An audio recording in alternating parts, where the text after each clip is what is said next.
Check 1, 2.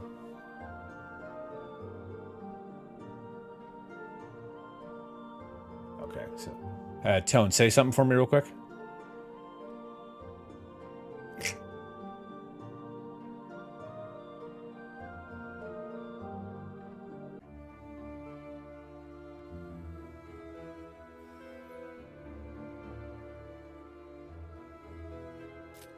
That's probably because...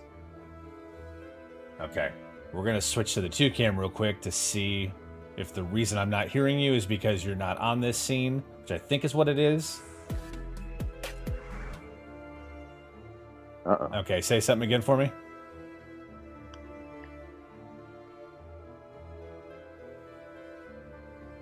Say something.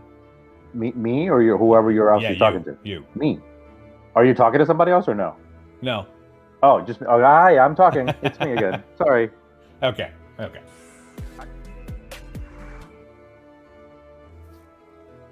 Yeah, no, it's just us. Just us.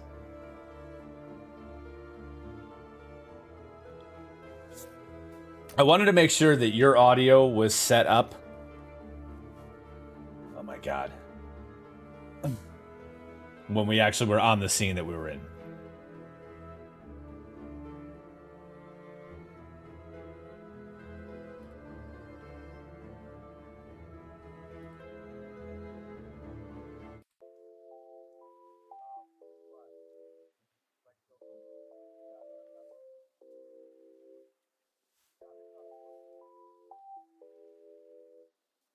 Yeah, it's checking availability.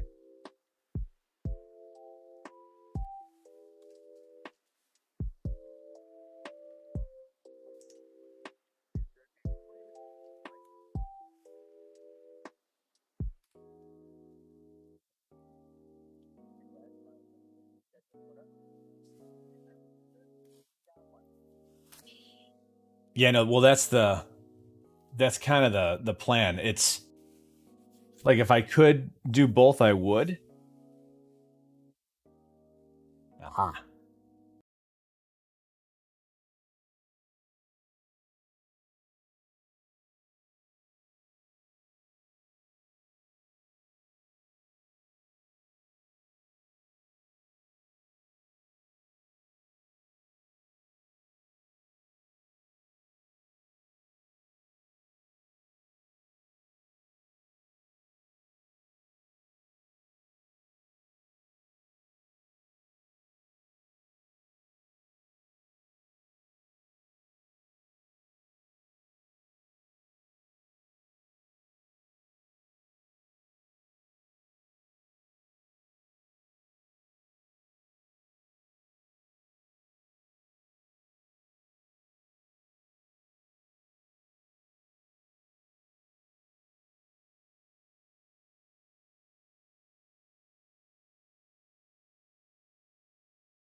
Check 1 2. Check 1 2.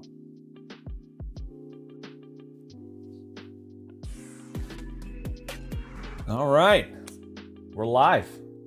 Welcome everybody.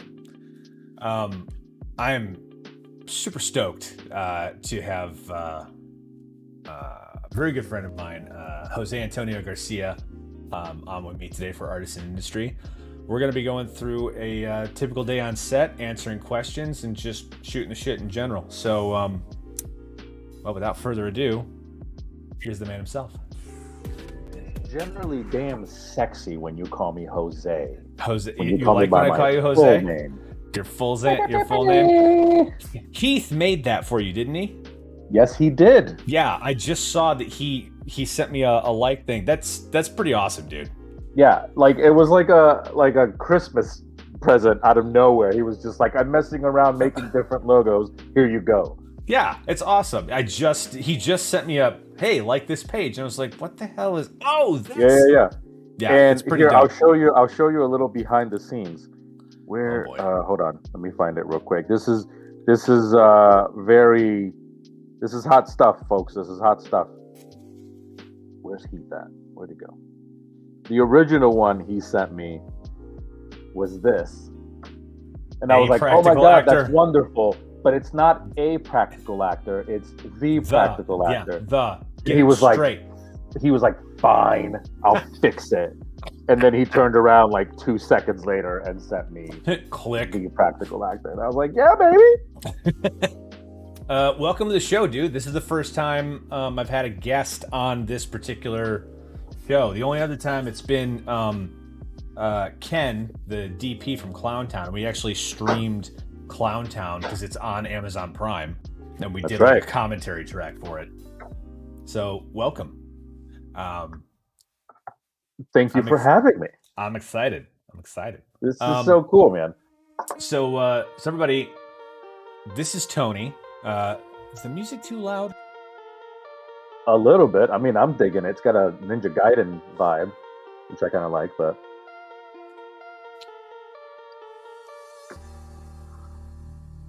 Turn us down just a little bit here. Is that going to be on the whole time? Yeah. Mainly for some background. There we go. Sure. Just a little background now. Yeah. Oh, man. A little background. That's going to give me like the feels, and it's going to like steer the conversation. Actually, since we're talking about the music, Norse Foundry is the people that put this music out. It's DMCA free, so you don't have to worry about a strike on your channel. If you are a streamer or a gamer and you stream music on your channel, go to Norse Foundry. They've got a couple albums out right now. We use their music on our Fenrir Rising Cyberpunk game on their channel on Monday nights. It's the second, third, and fourth Monday of the month, and that's at 8 p.m. Central Standard Time. So, a couple of shout outs there real quick. Go them. This is It's just gonna be like a few hours of you and I just like slowly jamming out to like old school Nintendo 8-bit music. I love it. And Eric Frankhouse Presents is here. He's going to be helping me do a little producing for the show, and he's going to be jotting down questions. So if you have any, please put them in chat, and we'll get to them as soon as we can. A couple of shout outs, just because Tony and I are on this thing together. Happy birthday, Jenny Sumarak. We miss your face so much. Is today her birthday? Yeah, I just saw it on Facebook. I was like, oh crap. So I just want to give a shout out on the off chance that she and or Scotty are watching this, because the two of us buffoons are on here. We miss you very much. Love you, Jenny. And then also, sad day. Cloris Leachman died. Or not Cloris Leachman. Yeah. From oh God, everything really. I mean, yeah, old school, yeah. Young Frankenstein. Yeah, She just passed away today. Was that today or was that like yesterday? Oh no, it was the 26th. I'm sorry, it was the 26th. She passed away on the I was gonna 26th. say I feel like I saw that news a couple days ago. I know. I just saw it today. I thought it was today. Is this a commercial? Are we supposed to like be quiet during this part? No, it's Spotify, and I don't have the premium, so there's ads. So it is a commercial. Got it. It is a commercial, but we can talk over it because right. It's not a. It's paid a Tide ad, commercial, and we're not being paid for this Tide commercial, so fuck them. If you pay us, we'll be quiet. Yeah, Tide, get on it. Hashtag promotion. Tone. It's going great, by the way. We're doing. I know it's fantastic. We're killing it. Going great. We should probably tell these poor people how we know each other. Do you want to do it? Who we are? Am I gonna? Oh boy, am I? I feel like I want to hear your take on this, on your rendition of how we met. It was a dark and stormy night. And it actually wasn't. It was hot as balls in Las Vegas. Las Vegas, Nevada, which, yeah, not a dark and stormy night. It was hot and sweaty, like a heat. All of you who've ever been to Vegas on a vacation, whatever, you know what I'm talking about. It's like a wall of heat that you get smacked in the face with when you step off, walk out of the freaking airport. I remember I would leave our building and I would get to the theater for like single sword. Good. And you're getting a phone call. Sorry, yeah, that was very loud. My bad. And my God, I just hung up on you. I hung up on you. How mute your phone. Again? Yeah, I'm gonna mute it right now. Sorry. But there would just be like a layer of salt that I would do this and just pull it off my body. Like your sweat never had a chance. It was terrible. No. They should be. That's my bad. That's my bad. Yeah.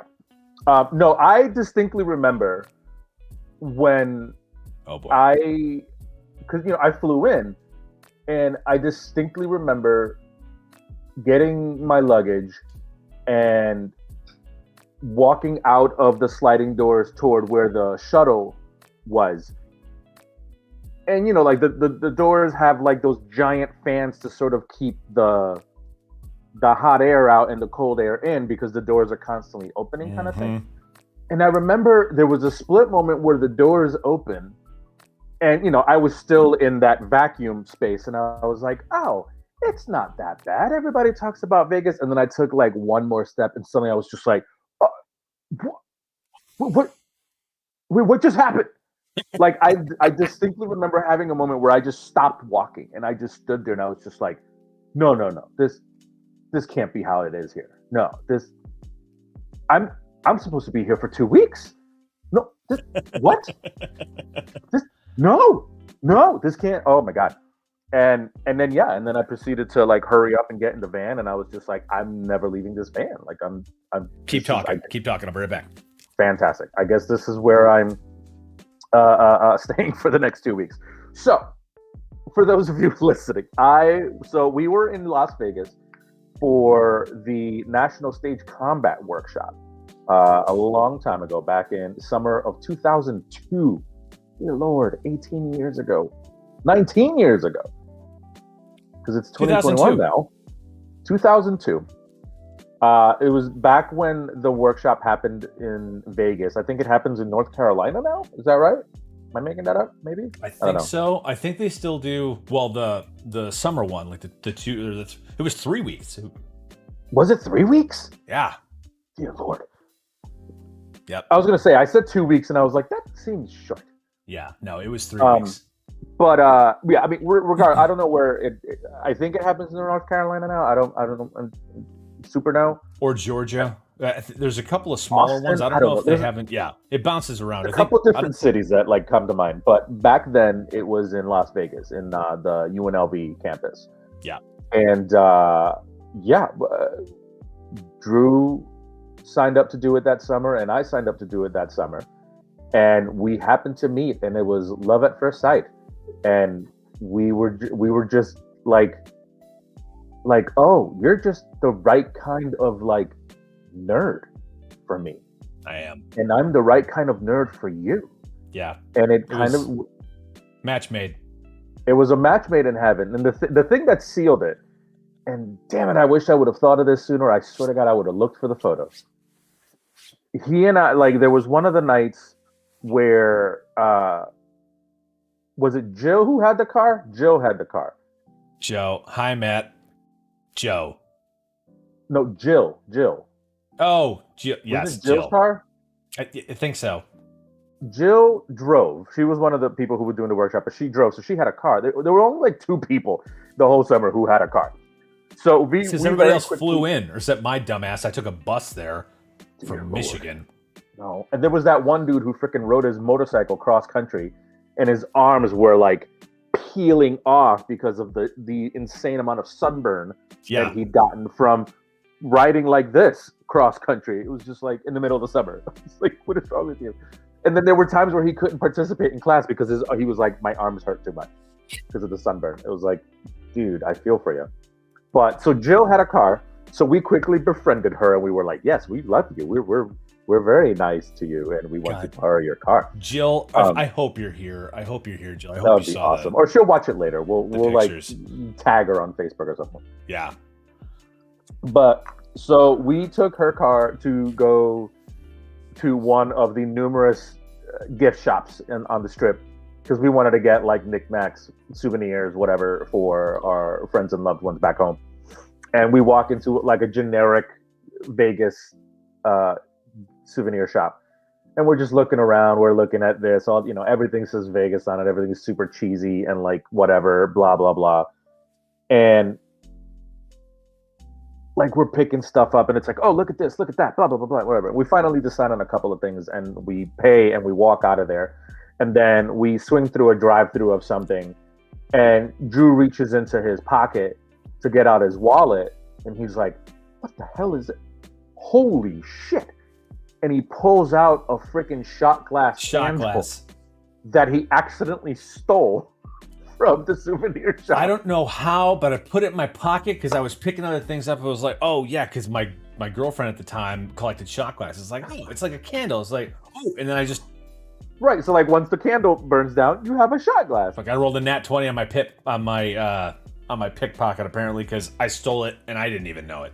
So yeah, he had no idea that it was one of those things where he had it in his hand and then was like distracted by something else, and like that happens. Instinctively probably went to go like put it down somewhere, but instead just like quickly put it in his pocket.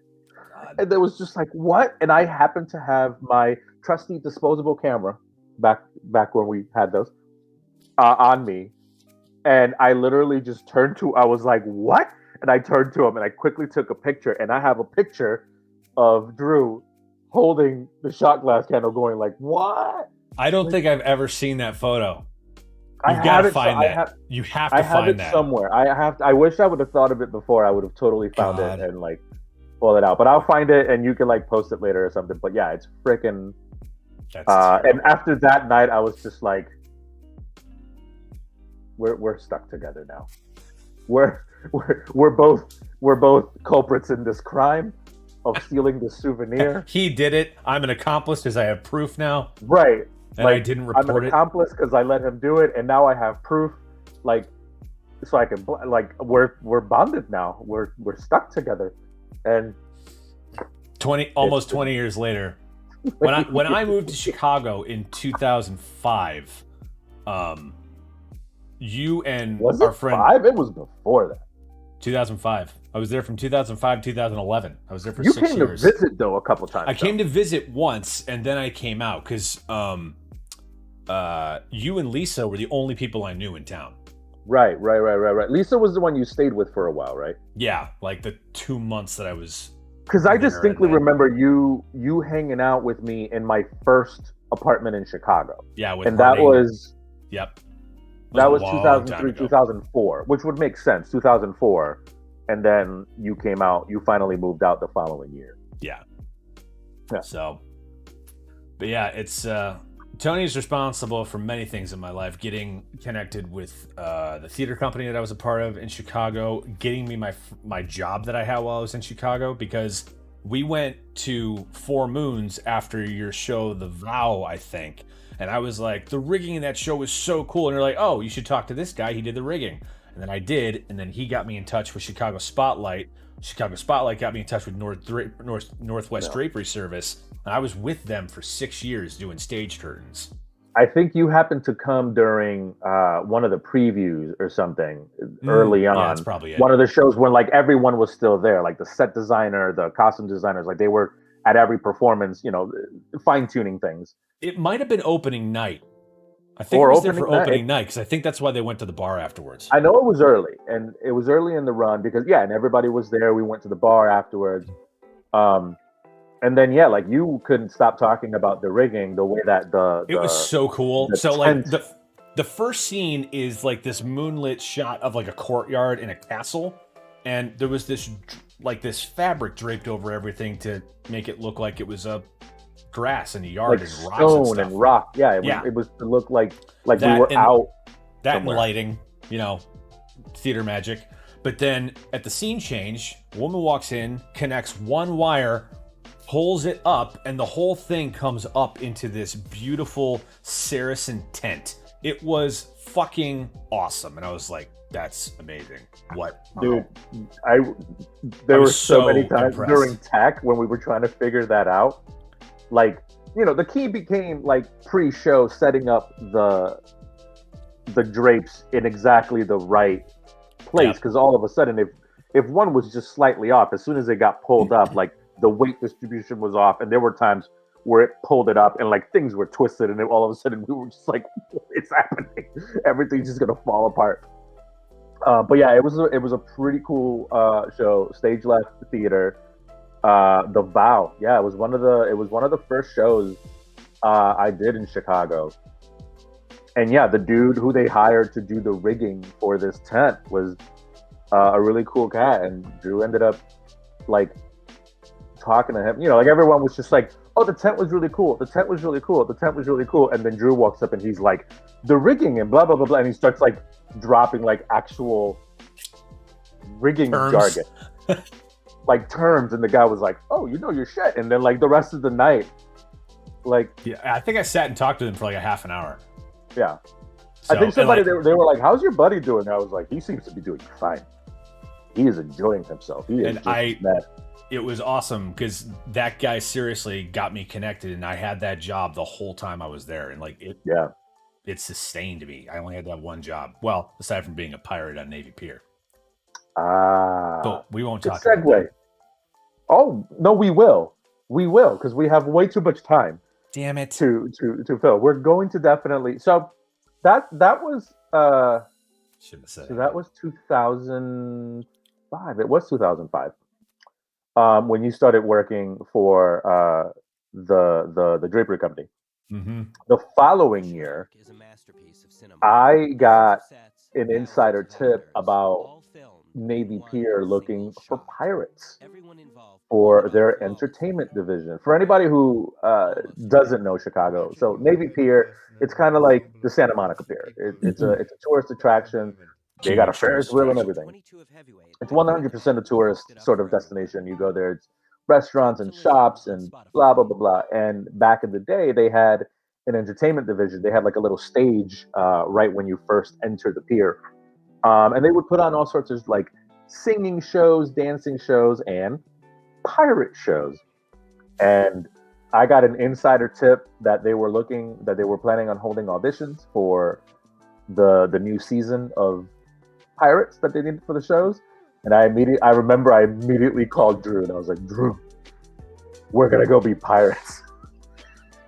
Let's go be pirates.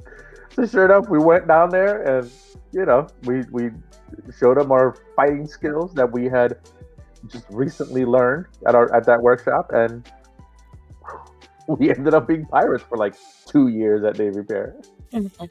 It was a fun time. Yeah. It was super cool. We both got to do some character work with Patch the Pirate Dog, which is a huge dog pirate mascot. outfit, Yeah, I got to cross suit. off being a mascot off my bucket list. It's That's pretty the great. pirate dog. It's pretty fantastic. Yeah, that was some of my in that fucking dog costume. Some of my Being in that, favorite times. Did the on fan film, ever actually. turn off on you? Oh yeah, it was shitty. It's the scariest thing ever. That's when I discovered that I was like, oh, I think I'm claustrophobic. This is really, because like when I put it on, as long as the fan was going, I was actually fine, as long as there was noise and like something resonating in my head. But then all of a sudden there were a couple times where the cable came loose and the fan would shut off, and like the absence of like anything Oxygen, oxygen being able and to like breathe. Yeah, and just like the absence of anything in that head, like all of So a sudden hot. I was like, oh, is this what being claustrophobic is, or is this what fear of asphyxiation is? I don't know which one it is, but I don't like it. Yeah, that was yeah, and it only happened a few times, but every time I'd be like in the middle of doing stuff and then it would turn off, and I would try to wiggle the cable like inside the suit and just be like, nope. And I would tap Pickle, who was like your handler. I would tap Pickle and I'd be like, I gotta go. And I would just start going. And he'd be like, what's wrong? I'm like, dude, this thing turned off. I can't stay in it when it turns off. Survival jobs.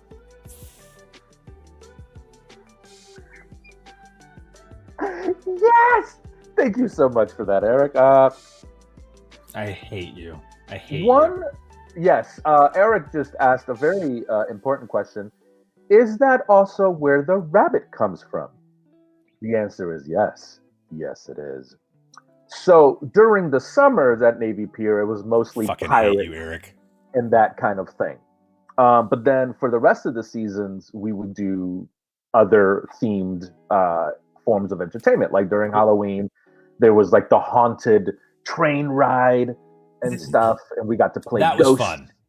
The haunted That train was was super fun. cool too. The haunted train ride. I mean, it was literally a train that like maybe It was 30. like the train was made out of like a lawnmower engine and like planks of plywood. Like if you've seen Dr. Sleep, the little train they have that they ride the kids around in, it's that. Or Yes. like if you see a small train anywhere in a fair that isn't actually on track, that's what we had.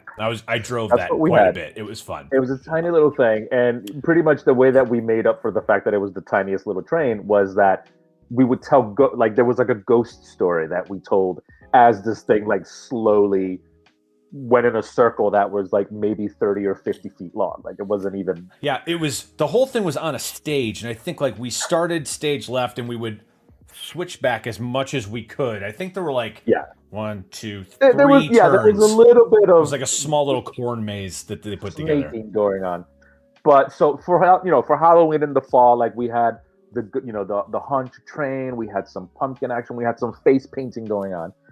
And then Christmas was Winter Wonderland. Christmas was Winter Wonderland, which was huge. Huge. Like they would take over this giant assembly hall. Like think an assembly hall where like some of the Comic-Cons happen. Probably a little bit smaller because of course this wasn't like a Comic-Con or anything like that. Yeah. But like they put like an indoor ice skating rink inside. We had like inflatable slides. It was big. A small roller coaster on the other end, and then like there'd be like a big stage for a lot of big singing chorus events. Then there'd be like a smaller stage for like where they had like break dancers and like the Patch and Pickle show. Yep. There were carolers that went around. It was huge. And we would dress up as different characters. And I was supposed to. My main role was the mayor of Winter Wonderland, but the suit that they put me in, I straight up just looked like a Christmas pimp. It was like a zoot suit that they put me in. Yeah. And I'm standing I'm standing in the entryway, just like, welcome, I'm the mayor, like blah blah blah blah. And like the number of times that people would be like, what's up, pimp? How's it going, pimp? And I'd just be like, all right. I mean, what are you gonna do? Like, it is accurate. I am dressed like a pimp. I am dressed like an old school pimp. I think I even had like a stopwatch like on a gold chain dangling from my belt, and I was like, I'd be dressed like an old school like. Dorothy, sorry to interrupt. Dorothy, thank you for that sub. 3 months, tier 3. That's ridiculous. You didn't have to do that. Thank you so much. That's amazing. What happened? You getting free shit? Yeah, I'm getting free shit. Somebody subscribed to the channel, so thank you, Dorothy. I really, really appreciate that. Nice. And that was it. Those were all the things they did for all of the holidays. There was nothing for Easter. Moving on. Yeah. So Christmas ended the year, and then we would go into the spring, and the spring would bring Easter, which meant that the Navy Pier had an Easter bunny. Drew was that Easter bunny a number of times, as was I, as was Amir. There is a photo out there that you post every year, don't you? On Easter, don't you post No, it? that is from something. That was from a short film. The rabbit that... Shouldn't say this. I shouldn't put this out into the world. Yes, the rabbit that I believe post on Easter on Facebook is me in a rabbit costume that I was in a short film for, that I had a fight. I had to fight in that Easter bunny costume. Like, I don't know where that footage is. I never saw it. I wish I had it. That's right. So that was a separate The one thing. for Navy However, Pier was a female rabbit costume. it was a female rabbit that we would put on, and then have to like be the female rabbit taking pictures with people. Yeah, Matt, it was. It is the stuff of nightmares. It's terrible. I know. Do we have pictures of us in the Easter bunny suit? We have to somewhere. I have one when Katie came to meet me before the end, and we got a picture together, and it's horrifying. You should share that. There's a way to share photos on this. No one needs to see the. Oh, I think everyone should. Did Amir, Drew, and Tony wear the same size costume? I'm gonna go dig up some of my old photos, and I'm gonna find Kinda. I'm gonna find a photo of you holding the stolen souvenir. I have to imagine I have photos of. I mean, I definitely have photos of us in the Patch costume, the Patch mascot. And I have to imagine I have photos of us in the freaking Easter. 30 minutes start talking. We're 30 minutes in and we haven't said a single thing about the industry. I told you I had bullet points. This is still part of the introductions and how we met. We're fine. I mean, it's kind of necessary. It's, we have to tell people. Now, really? No? Okay. Who we are and why we know each other and why we're going to bust each other's balls the way that we are about to for the next little bit of time. Terrible. Yeah. Copy that. I vote the three of you do a reunion for Easter. Shut up, Matt. No one likes you. So fast forward, because those are all what we would, I guess, call survival jobs. You know what I mean? Like all those jobs that you do while you're trying to pursue. I mean, it wasn't bad. Like we made, I think it was $15 an hour at the pier.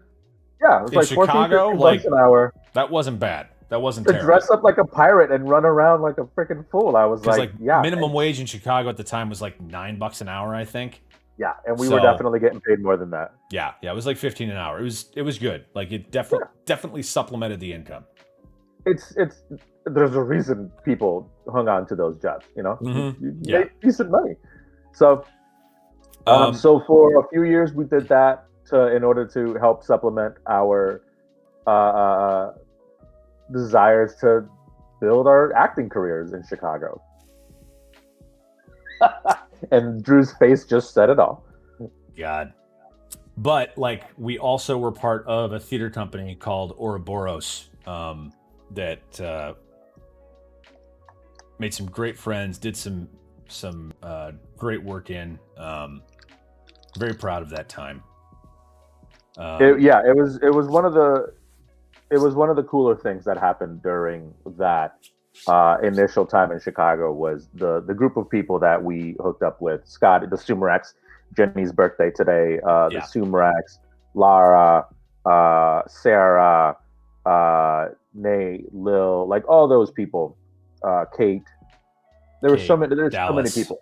I'm Yeah. I'm I'm missing. I'm gonna miss people's names, and I apologize. But um, First there show were that there you were directed that I was in for Men Exposed. Men Exposed. That was a fun show. Yikes, that freaking show. Yeah, it was. I mean, it was fantastic stuff.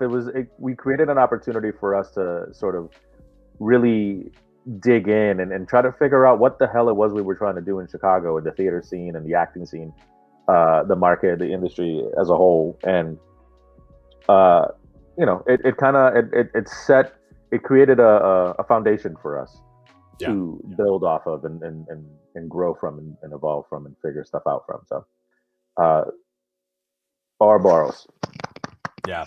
Ouroboros, much love. OTC. And then I moved out to LA in 2011. It was 11. I was going to say to start doing more film, and that's actually when, like, because you had just come back. You were in Texas for a little while. And you had so just I left come Chicago back in 2008, and I came back in 2011 to Chicago. And we were together for like what, 6 months again before you left? Mm-hmm. You were like, I just fucking got back. What are you doing? Yeah, I was like, where are you going? I was like, got back. Long story short, I had to move again, and I told myself the next time I move, I was going to LA. So $400 in my pocket, threw my tools in my car, and drove out here. Jesus. Yes, you came out. It was summer of 2011, right? I came out. No, it was like September. I came out in September 2011. Yeah. Okay. And the summer, beginning of fall. Yeah. Yeah. And yeah, you've been out here since, and I stayed in Chicago because I had just gotten back. My wife and I, girlfriend at the time, we moved down to Houston, and we were down there for about 3 years. And then ultimately we decided to come back to Chicago, and I had just gotten back, so I was like, well, no, you were married by then, weren't you? By that point we got married. We got married in 2010 down in Galveston. And we came back in beginning of 2011. Like, I think we arrived like the week of Snowpocalypse. Anybody out there from Chicago who remembers Snowpocalypse in January of 2011? For those of you that don't know what Snowpocalypse is, if you've ever seen a map of Chicago, look it up. There's a road that goes up the Lakeshore. West coast of Lake Michigan called Lakeshore Drive. There's songs about it. You've seen it in movies. The snow hit so fast and so hard that winter, people got stuck in their cars on that street for 7 hours because it hit during rush hour. So cars weren't moving, and the snow just went, and no one could go. It was horrifying. I was 3 hours south at the time. I couldn't have gotten back to town if I wanted to because they hadn't plowed. Were you in Indiana? Yeah, I was doing an installation at a high school, like 3 hours south, and like we couldn't have come back because the snow drifts were over the highways. Like they didn't plow it until 3 days later. So y'all just ended up staying down there, like at a hotel or something? Yeah, well, I mean, we were still working because like it happened when we first got down there, and we were supposed to be there for 2 or 3 days anyway. So by the time we got done, we were able to get back. But when I got back, they hadn't even plowed the street that I lived on yet. It was there were people horrible who got stuck in cars, who just sat in their cars for that period of time, which was really fucking scary. And then there were people who abandoned their cars on Lakeshore. Yeah, if you're curious, just Google Chicago Snowpocalypse, and you'll see images. It probably is. Yeah, Dorothy, I think 2011 was a bad year. And then a couple years later, I flew back to Chicago for Christmas because I would go Chicago, see friends, train home, see family, train back to Chicago, fly out because it was cheaper to fly to Chicago from LA than it was to go to Detroit. So I just take the train because I used to do that all the time when I was there anyway. And I came back and I flew into Milwaukee. Jesus Christ, that's fucking horrifying. Yeah. I flew to Chicago, and then I went up to see Eric, actually. Eric Frankhouse Presents. And when I flew into town, it was negative think it was negative 30 degrees with the wind chill. That same day on the surface of Mars, it was only negative 15. It's dumb. It was dumb. I called you that same year, and I was like, "Hey, how you doing?" He's like, it's negative 100 in Milwaukee because of the wind chill. So I'm not going to work because we're told to stay indoors because we could die from 5 minutes of exposure." I was like, it's a good idea. It was horrible. It was absolutely horrible. Yeah. Yeah. So we arrived back to Chicago right before that. Yep. And the timing was kind of perfect because we had just gotten back. We didn't have jobs. We didn't have anything. We found an apartment that Drew helped us find. And all of a sudden we were just like, okay, we're just snowed in for the next couple of weeks. Gives us time to unpack our shit and just wait for everything to settle down. And then we'll hopefully go and find jobs or something. Right. Then I left. And then after I left, Tone, you started getting shit done. Can you give me a little rundown of your resume from Chicago? Because, like, I know so 2012 was when things started to sort of happen.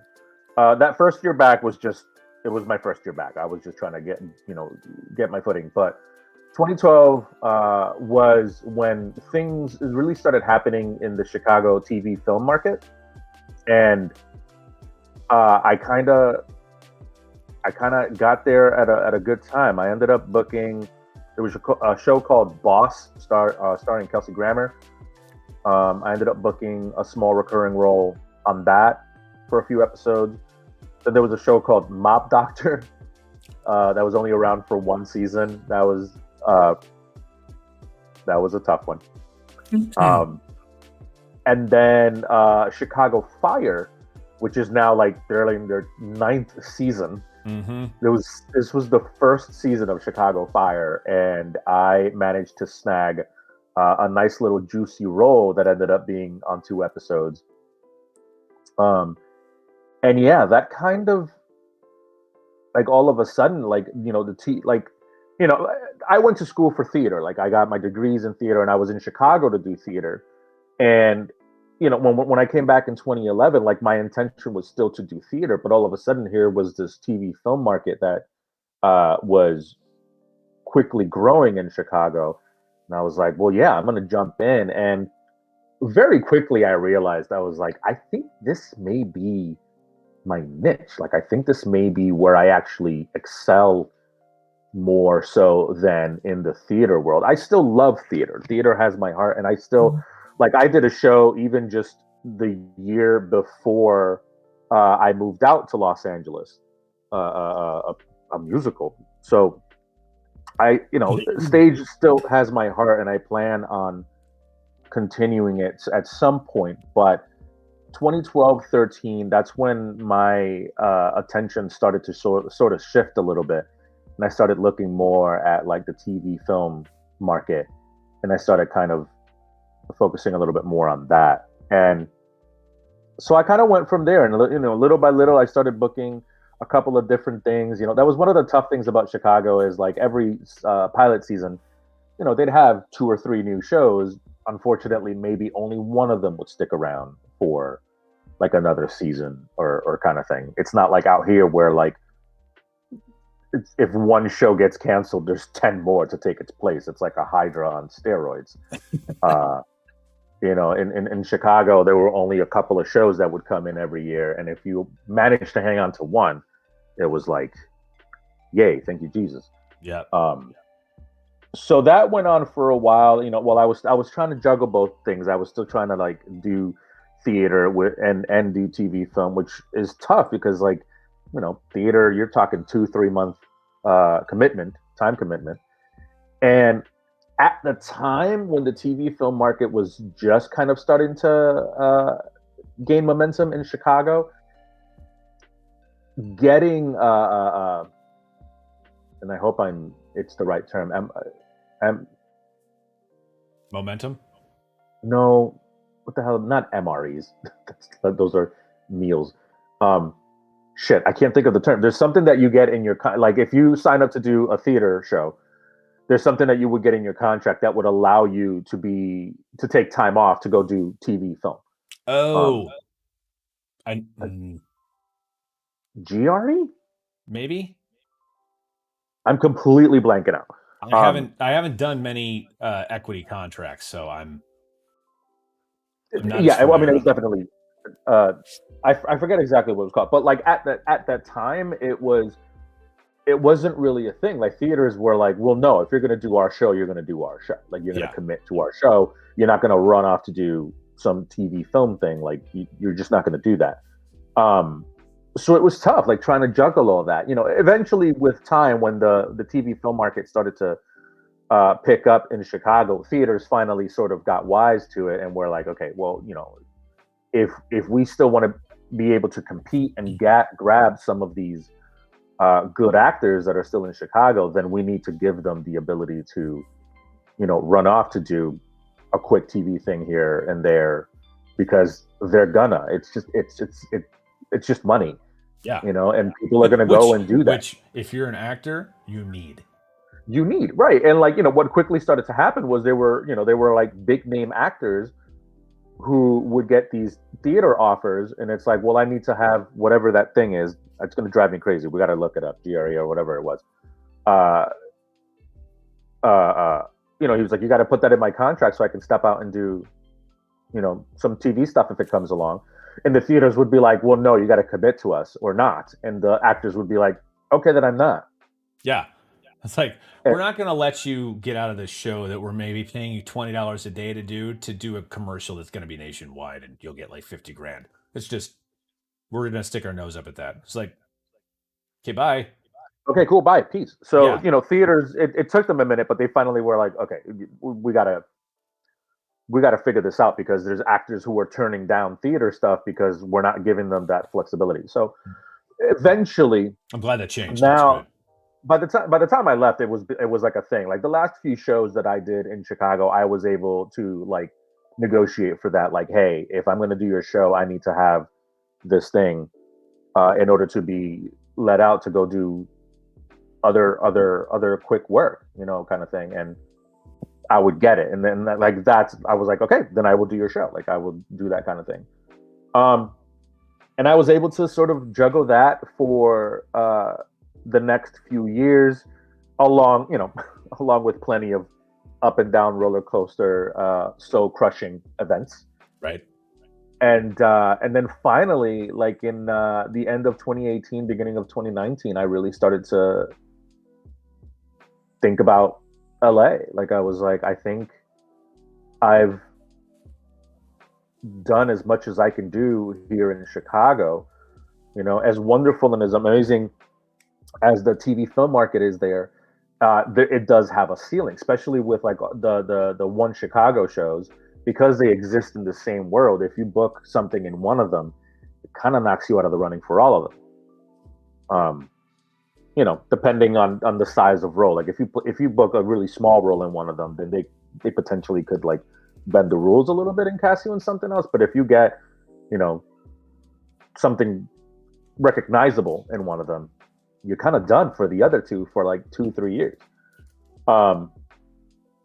You know, and then when there's not a ton of other shows available, you're kind of you find yourself very quickly just kind of being like, oh, all right, well, I guess I just have to wait till next year to see what new shows show up. And you know, that eventually led me to be like, okay, well, if I don't want to sit around waiting anymore, I'm gonna have to switch markets. I have to really seriously consider this. So that's when thinking about LA really took form. And yeah, I finally decided to come out here just in time for a worldwide pandemic. Good time. Right. Yeah. I remember you said that you were like, yeah, we're still coming out. It was like, you're gonna move in the pandemic. And I'm like, you were like, well, yeah, because we're not renewing our lease in this place, and we gotta go. I was like, all right, let me know when you get here. Yeah. I mean, there was. I remember we stopped and sat down and we talked about it for like maybe an hour, because we've been working on the moving plan for a while. Moving from Chicago to LA was a big deal. My wife and I and our dog, like between the two of us, we have shit, we have stuff. So Yeah. it's like we can't just pack up our bag. We can't just pack up a couple bags and like hit the road. Like it's like, well, no, this is the whole thing. We're picking up our lives and shifting them over. And we started planning it out early on, and then obviously shit hit the fan in March. And by that point, we were well into the process. Like I think our apartment had already been rented. Yeah. The apartment that we were living in had already been rented, so we didn't even have the option to like try to extend our lease. So it was like, okay, so are we going to try to like stay with someone for a couple of extra months and then move? Like, what are we going to do? But we figured, you know what? Let's use the momentum that we have right now and just move forward with the move. And it oddly ended up working in our favor, kind of, sort of, because all of that was happening in April, and we actually moved out in May 1st, and everyone was like on high alert. Like the moving company was on high alert. The management company for the apartment that we ended up finding out here in LA, like everyone was just like super attentive, super detailed, super meticulous about everything, and it actually ended up making the move run really smoothly. So it like oddly worked in our favor, which was really cool.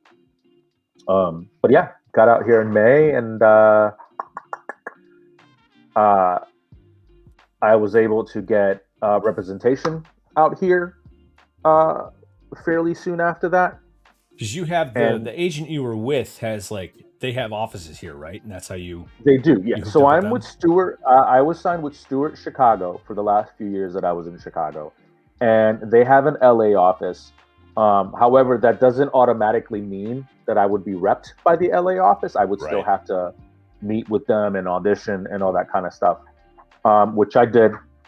And I met with them. The thing that sort of worked, the other thing that worked in my favor was in the beginning of 2020, before everything went to hell, I actually got a chance to come out and test for a show out here in Los Angeles. Like I auditioned, got called back, and then they flew me out to test twice um, out here. So, and all that happened right before the move. And so, while I didn't get the role, what I got was like the sort of attention that came with that. Like all of a sudden, it was like, oh, this dude's out here testing for shit. Like he's like, okay, let's seriously talk to him and see what all we can do. So that really worked in my favor. And yeah, I was able to meet with the Stewart LA office and discuss what our goals were, what we were hoping to achieve, and uh, it was a mutual pairing. So I they took me on. I was super excited, and we've kind of hit the floor running. And I've you know circumstances being what they are, they've gotten me quite a few auditions, and I've managed to book a couple things here at the end of 2020. Um, and We just you're in the beginning Tony, Tony and I just saw you on your episode of Superstore. I think last night or the night before because we were watching yeah. that. But like, what else have you done since you moved out here I that did you could talk about? Superstore, and I did an insurance commercial that ran in Florida. It was Florida Blue, so it was like Nice. Blue Cross Blue Shield, but it was specifically for Florida. So my my cousins who live in Miami have seen it. They like messaged me. They were like, "Did you do some insurance commercial?" I was like, "Yeah, yes, I did." Nice. We got So I to managed to book go those ahead. things, and then yeah, here we are in the beginning of 2021, and we're trying to see what this pilot season is going to look like with everything. So here we are. Yeah, it's still touch and go. Like I got a buddy who's working on a show right now. They were supposed to be done February 2nd, and they just got shut down again for like 2 or 3 weeks, I think. Yeah. So Yeah, I it's got some friends back in Chicago doing the same thing. Like there was a show that they were doing pre-production, getting ready, and then literally, like the day before they were supposed to start, like booking the background and whatever, they were like, "Nope, we're shutting down for 2 weeks." Someone got sick. It's like, yeah. Another excuse me, another friend of mine. They're like, is there a term for when half your COVID compliance team gets hit with COVID? Is that a thing? I was like, oh, damn, like the COVID compliance team got yeah, hit. half of them went down because of like that's their show shut down because of that. Like it's just at least we have a vaccine on the way, so hopefully that'll like that's rolling out. Hopefully that'll start to make things a little bit more doable here for the industry. I mean, I don't know. The LA County just decided to stop their stay-at-home order. So now, like, restaurants are going to be allowed to have outdoor dining again, and a bunch of different businesses are allowed to operate. Which and it's such a clusterfuck because, like, I'm sure that a lot of them are like, well, there's a vaccine now. It's like, yeah, but you don't have it yet because you're not healthcare. It's not how these things work. I mean, look, it's the double-edged sword of like, we all need to work. We all need to find ways and means of making some kind of an income. But at the same time, it's like, unfortunately, the ways that a lot of us have to make income is to get out there and expose ourselves to it. And exactly. Like, most of pretty much all of my income is freelance work, and like between being on a fucking set. Yeah, being on set. When COVID hit, I lost 10 gigs inside of a week because all the conventions that myself and like Eric are a part of, Norse Foundry, those all went away. Like we got done. PAX you had East like 3 or 4 ended. a year that you did. Yeah, well, I was doing more because I started working with Norse Foundry. Like we had just finished. Both Eric and I were there at PAX East. That ended. Eric went to what's the show in Vegas? The trade show? Gamma. Eric went to Gamma the end of that week, and then the next week we were both supposed to go to Emerald City Comic-Con up in Seattle, and that got shut down. And then SDCC went away, and then MegaCon and Gen Con, and it just kept dropping. And 18 shows. And then like on top of that, I work for another company that does staging for live events, like for conventions or for corporate meetings, like the retreats and stuff, like corporate retreats. We do staging and set up like AV technical stuff for that. Like all those went away. So if not for the oh good, Tony Asar, I was just gonna say you got somebody. Yeah, sorry, I just glanced down and I saw it. I'll tell you who Bella is in a second. She's awesome. Yeah, it's and the virus is mutating. Exactly. Yeah, it's just, I mean, it's the world is up in the air still, and even with the light at the end of the tunnel, like we still have to get through the tunnel. So that's why I started this stream stuff, because like I was like, well, I can do this from home. Yeah, it's a train coming at you, Eric. That's what the light is. Oh, the light! It's a train. Move! Get out of the way! Yeah. Streaming has so much. I mean, look, like some of us are very fortunate. Like you found this streaming stuff that allows you to sort of do some work and potentially get some income out of it. You know, I super lucked out. This is who Bella is. I super lucked out finding the job that I did. I'm doing like tech support for the Geffen Playhouse out here. Oh, right. Oh, that's who Bella is. Okay. Yeah, Bella. Geffen is doing, quick Geffen plug. They're doing amazing work with these virtual shows that they started putting together, and they quickly got successful and bigger and bigger. So their latest show that they not the latest, because they've opened like one other since, but it's called The Future at the Geffen.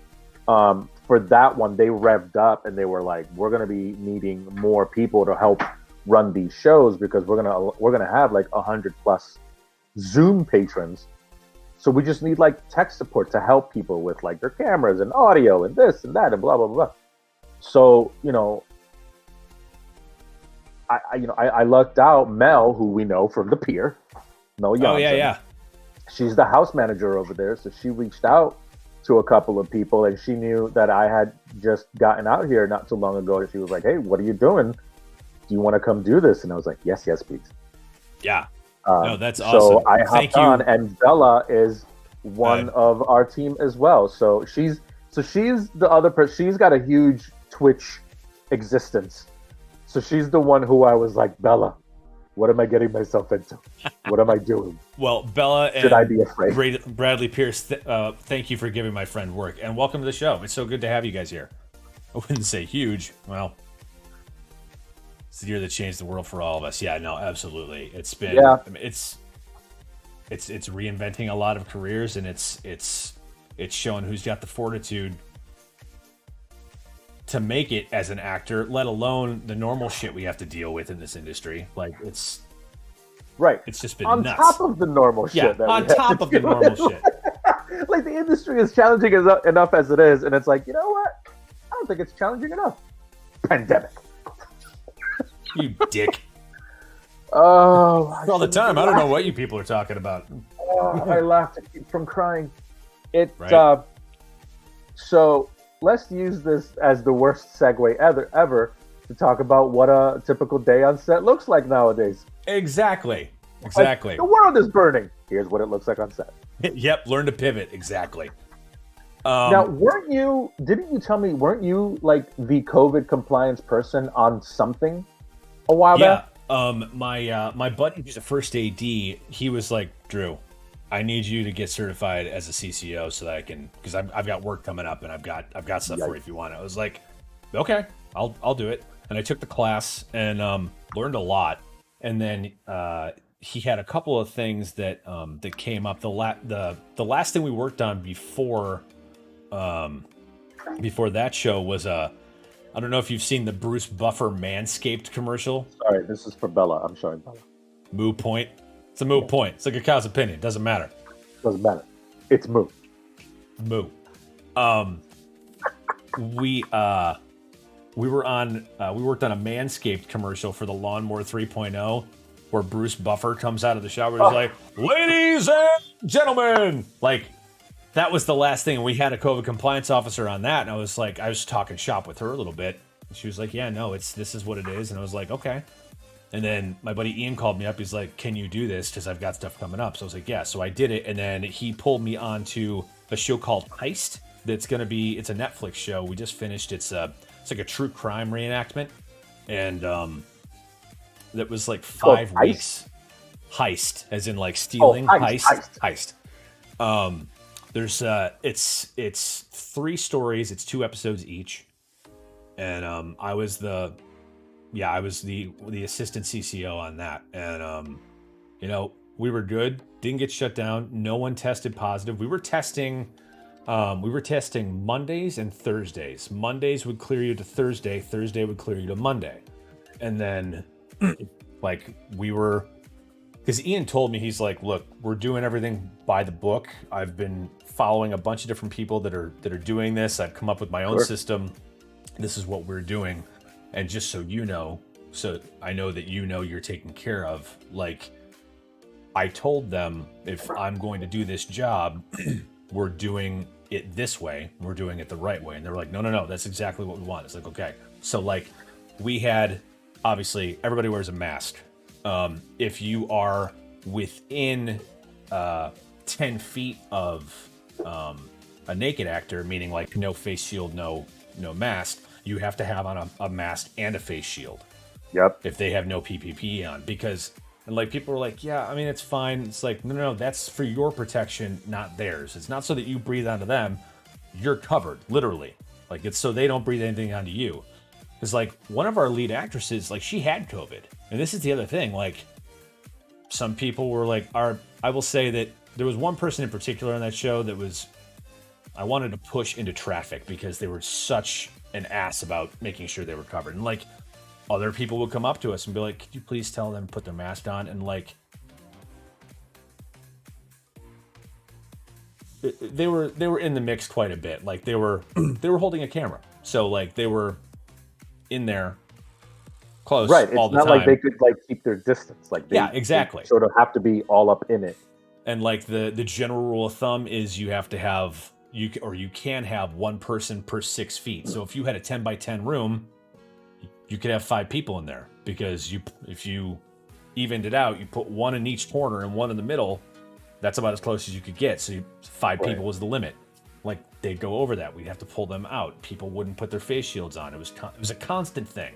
If I had to do that job again, I would need to make sure, like on this job, that we had the full support of the AD team, of the assistant directors, and the producers. Because if we're telling people to put their masks on, and the producers are like, "Don't worry about it. No one's going to listen to us," and it's not worth it. It is not worth it. And like people, yeah, right. A t-shirt come with masks. But like if people aren't going to support you, like this job is going to be hard enough without having to deal with people saying, it's not really a thing, don't worry about it. And then you've got producers that are cutting corners. After I did that job, I had, I think, 3 job offers were like, so we need you to be a COVID officer. We're going to pay you this rate, which was less than what I was making as the assistant COVID officer. We want you to be a CCO, but then we also, like, we're going to have you running for lunches and doing some PA stuff. And I'm like, no, there's a reason this job has its own place on the call sheet. It's not part of production. I don't answer to the AD team. You guys answer to me. That's how this works. I'm like, well, that's what the job is. I was like, then I can't take that job. Then I can't take it. Yeah, it's just like it's a little infuriating that people one of the aren't things trying to that take better care of their own people.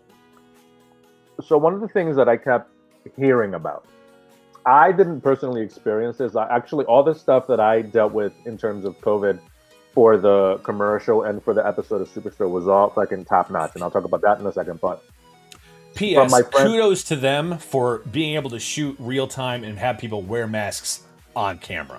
Because dude, it was awesome. It was awesome, and I'll break all that shit down in a minute. But I have a lot of friends, still back in Chicago in the industry. Quick sidebar: in Chicago, the last few years I was there, I worked for a company called 4-Star Casting. They do background casting for a lot of the TV and film stuff that happens in Chicago.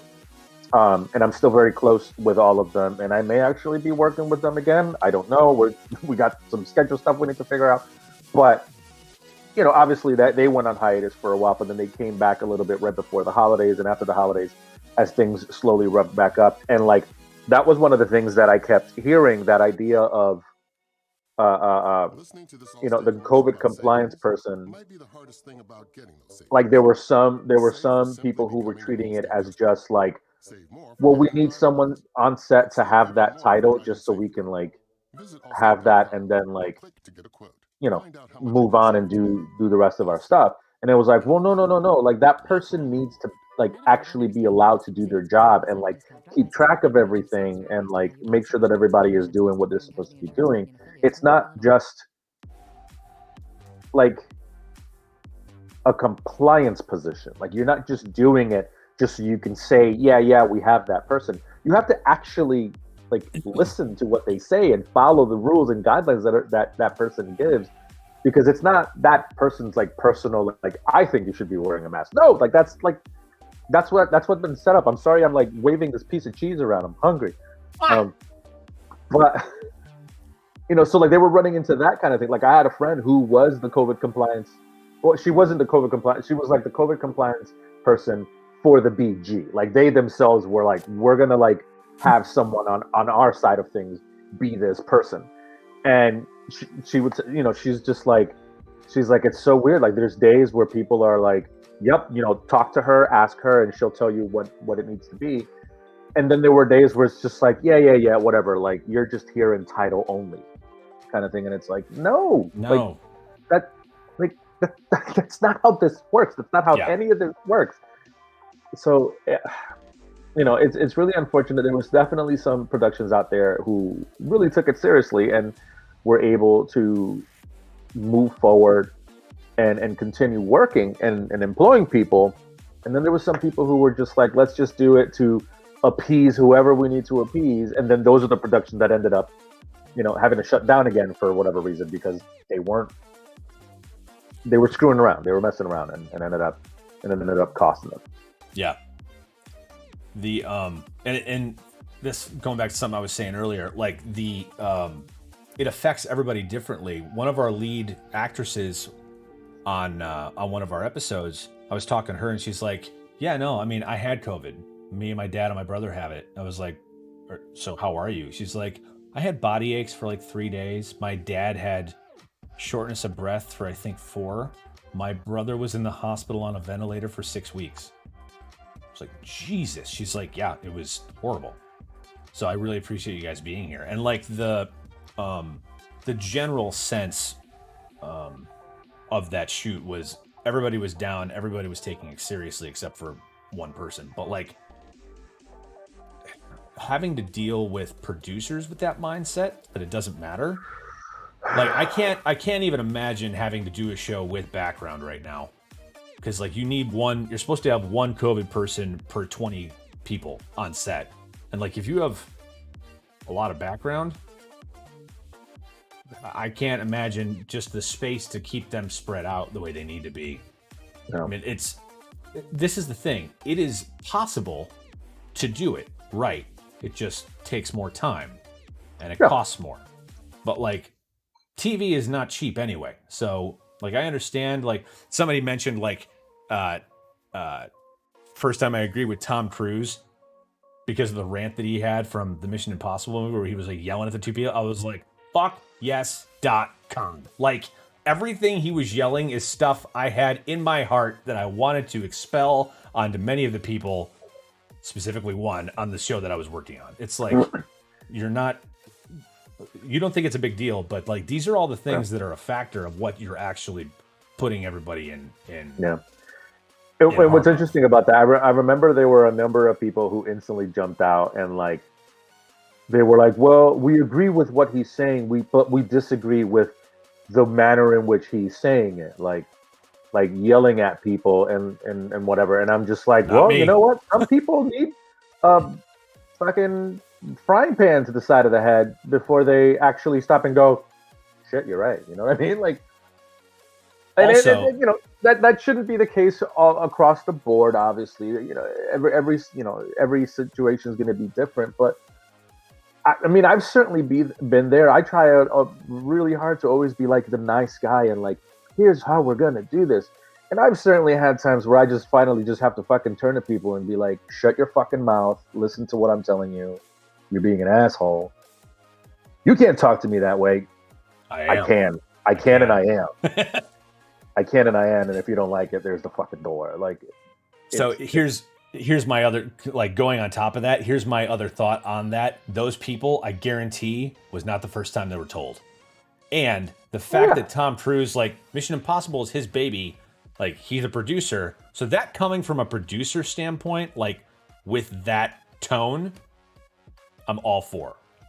Because you have people that are like, it's not that big of a deal, whatever. It's like, there's the fucking door. And I can say that because I'm a producer.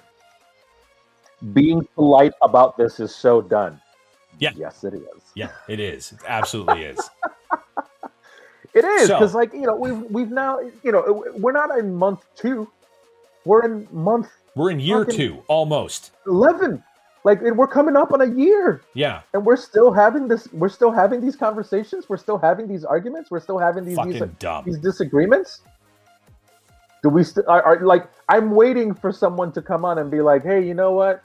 Once it gets warm again, it'll go away. And it's like, fuck that clown shoe. Wait, like my brain's gonna break. Yeah. It's just gotten worse because it's been winter. I will run you over. I will punch you in the face with a truck. Yeah, man, it's bad guy.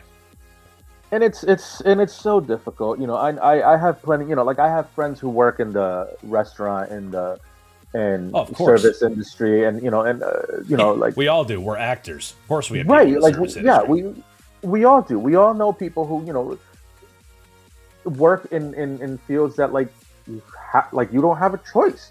Like all the people who work in grocery stores, like they don't have a choice.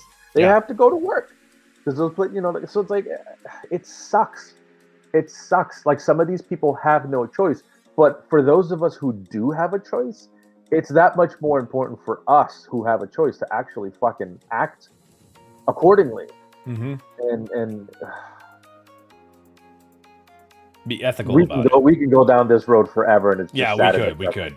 But since we're talking about COVID, day on set. We'll talk about what it's like to be on set today. As a COVID compliance officer, I will tell you how this begins. So, say we have a 6 a.m. call. I'm there at 5. I was going to say. I'm there at 5 in the morning because a solid hour before everybody else. We will set up. Normally, call for like PAs and stuff would be like half an hour. Like if it was a 6 a.m. general crew call, we'd be there at 5:30 at least because we would set up. So from a COVID side, like I'd get there. We'd usually set up at crew parking with a table and a tent. If it was a testing day, the nurses would show up to do the testing. So if it was a Monday, we'd set them up at the tent. People would line up. They will check in. We'll take their temperature. And we had an app that they were like the morning of, they'd wake up, they'd answer questions like, do you have a fever? Are you experiencing any of these symptoms? Blah, blah, blah. If not, hit this. You are cleared to come to work. Come in, take their temperature. If it's normal, they give them a wristband, they go to work. Put your mask on. And we would do other things too, like we use the N95 masks and we give them a new one every day because those are only good for about 8 hours. So technically we would supposed to be swapping out 2/3 through the day because normal day on set is like 12 to 14 hours. So we'd swap those out. We had special black ones for the camera crew so that they wouldn't show up in reflections because like the white would show up in reflections a lot. So we had special black masks for them. And we'd cycle people through. They'd get breakfast, which breakfast is now prepackaged. Normally it would be like a buffet line, but we'd have prepackaged meals for individual people, so there was no cross-contamination on that. They would eat. PAs would show up. They'd go through the line. They'd start doing PA stuff. And then we would go start cleaning set, and we had usually one person or two that would walk around set and like wipe down high touch areas like push plates on doors, door handles, C-stands and carts, like anything that multiple people would touch. We would still do it for crew specific stuff because like if you're not a grip, you're not going to be touching the apple box tart. Only grips are going to be touching that. So like we'd wipe that down like every third or fourth pass.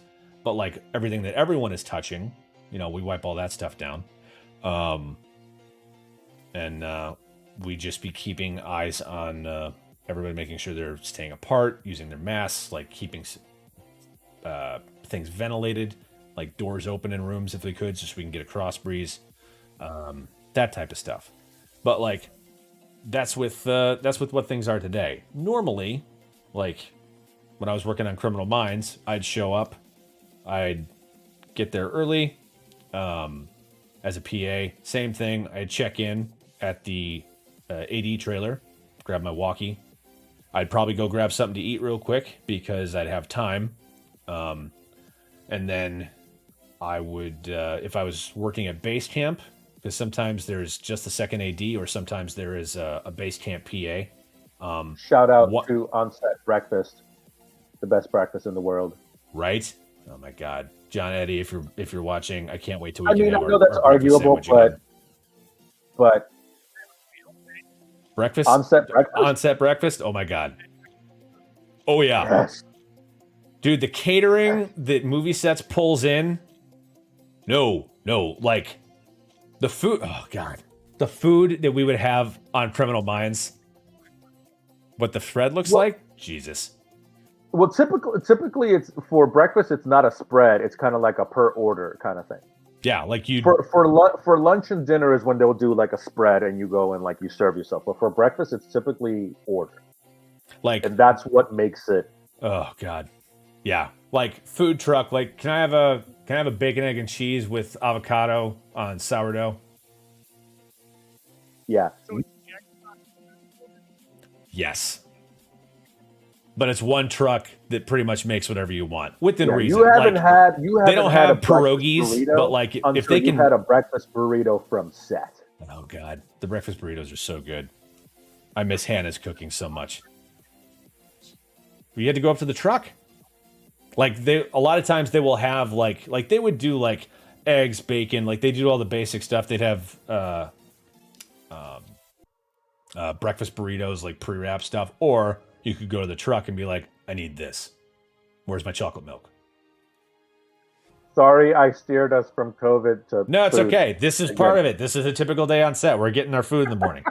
But so anyway, I would get food, and then I would go back. If I was working base camp, I would usually grab, like if Tony was coming to set, I would grab his contract and his sides, and I'd put them in his trailer for when he gets there.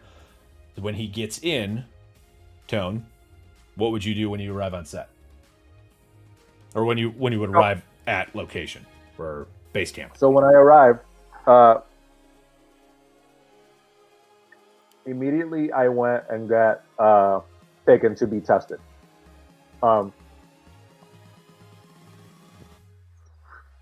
For Superstar, I'll give the Superstar example because they were like Superstore.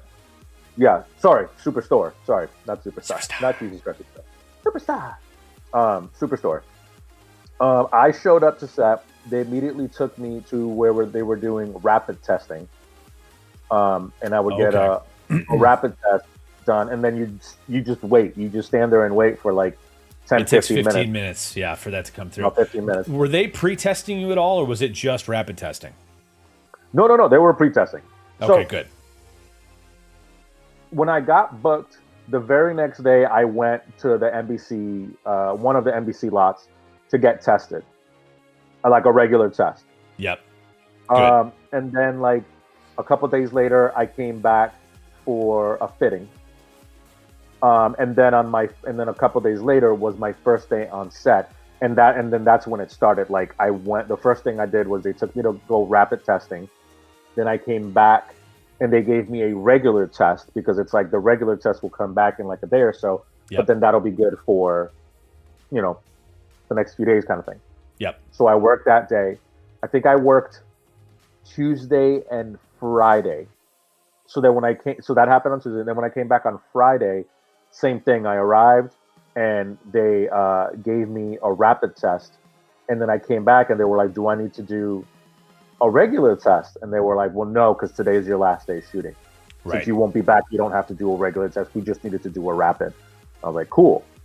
So the whole process, I ended up getting a regular test, rapid, regular, rapid. So I got tested 4 times in the span of like a week. Cool. Good. Which is really cool. But yeah, and they were like super on top of it. And exactly like you said, like all the paperwork was in the trailer waiting for me in like a little plastic binder case thing. My costume was like in a plastic bag. Everything was like super like cleaned and wiped down. Like you walked into the trailer and you're like, oh, disinfectant. Like you smelled it. It's like they've been wiping all this shit down. Hand sanitizer everywhere. Everybody's wearing masks.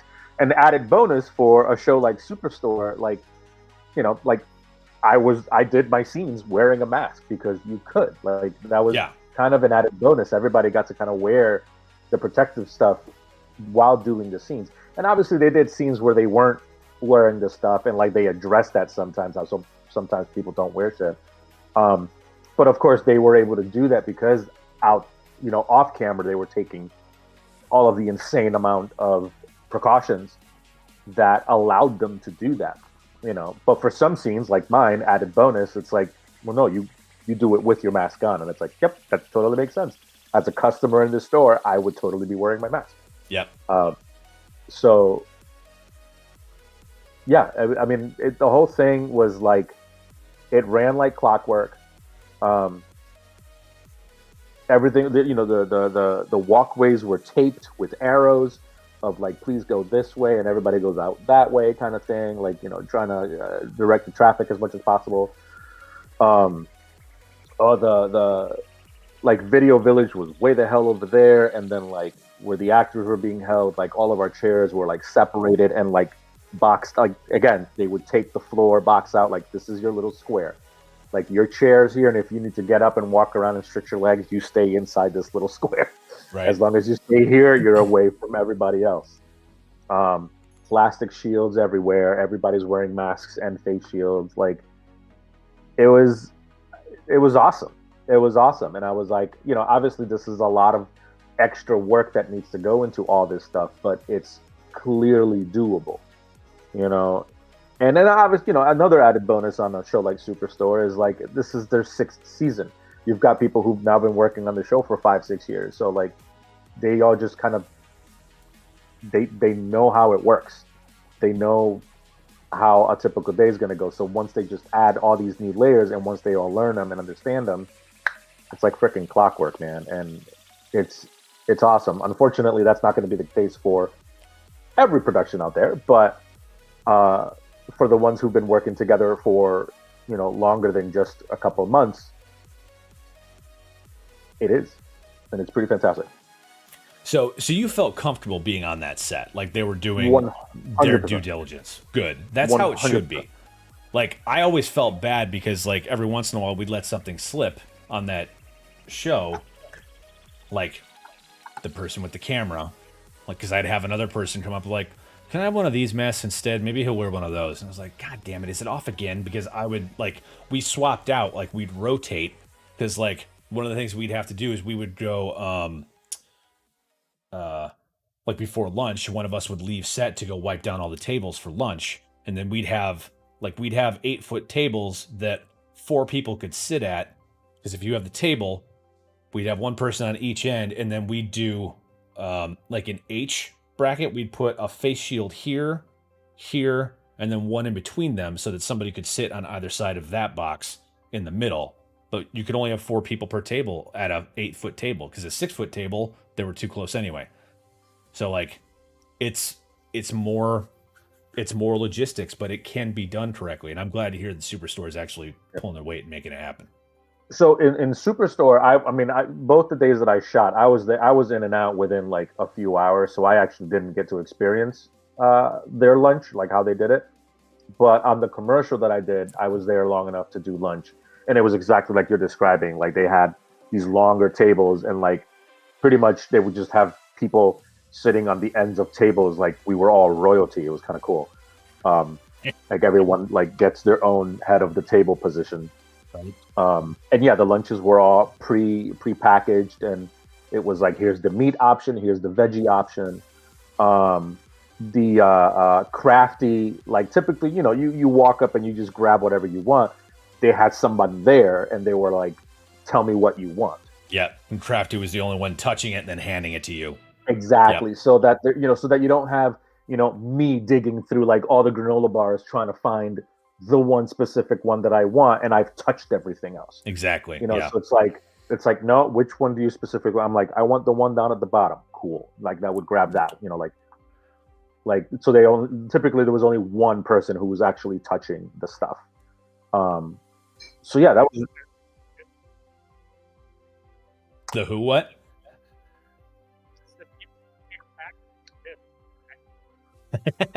Yeah, I want that one right there.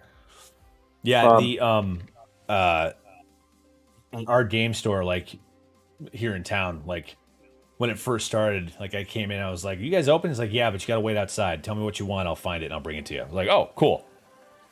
So that was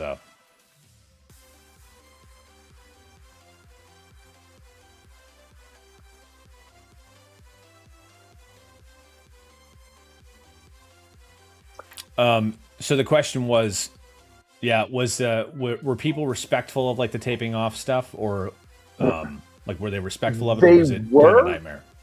They were. I mean, everyone was pretty cool. That being said, one of the days that I was on set for Superstore was kind of a larger crowd. There were there were a lot of people, and even that day, everyone was like really good about separating themselves. The second day that I was there, it was literally me and the John Barinholtz, the one other actor. So like, oh right, he had that corner, I had this corner. So like we were super good. But the day that it was more of a crowded scene, like yeah, like I don't ever remember having a feeling of like needing to like get away from people. And even where they like took us to the back, like again, our chairs were super separated. They had shields up everywhere, and like BG is typically always set up in a different area anyway. Yeah, but BG like holding is usually away from. they were like, now they were like super separated even more. And even them, like they themselves were separated. Like they had taped out the floor, and it was like, as long as you stay within these squares, you're good. Like please stay. And yeah, I don't ever remember having any kind of a feeling of oh, that's not supposed to be like that, or this sucks or whatever. Like, it's all an inconvenience. It is. It's all an inconvenience. But so what? Yeah. Like, I'd rather be inconvenienced than dead. Like, you know what I mean? Yeah. Like or sick or like it's fine. Being inconvenienced. Yes, it does. Like I think initially.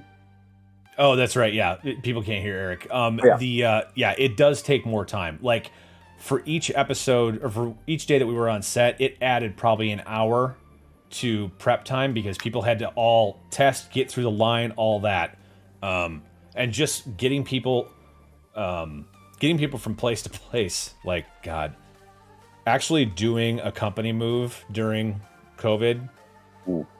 Just don't do it. Just put it on a different day. Like, and I would imagine it's that much more difficult. Like if you're working on location, obviously, or like commercials, things that are like just 1 or 2 days and then you're done. If you're working on a show that's like in a lot or something, it's like obviously all that floor taping stuff that I keep talking about, that was done at some point, and then that can stay there. Yeah, if you're on stage, I'm assuming it's a lot more controlled. Exactly. They don't. So like, after a while, that certainly helps with the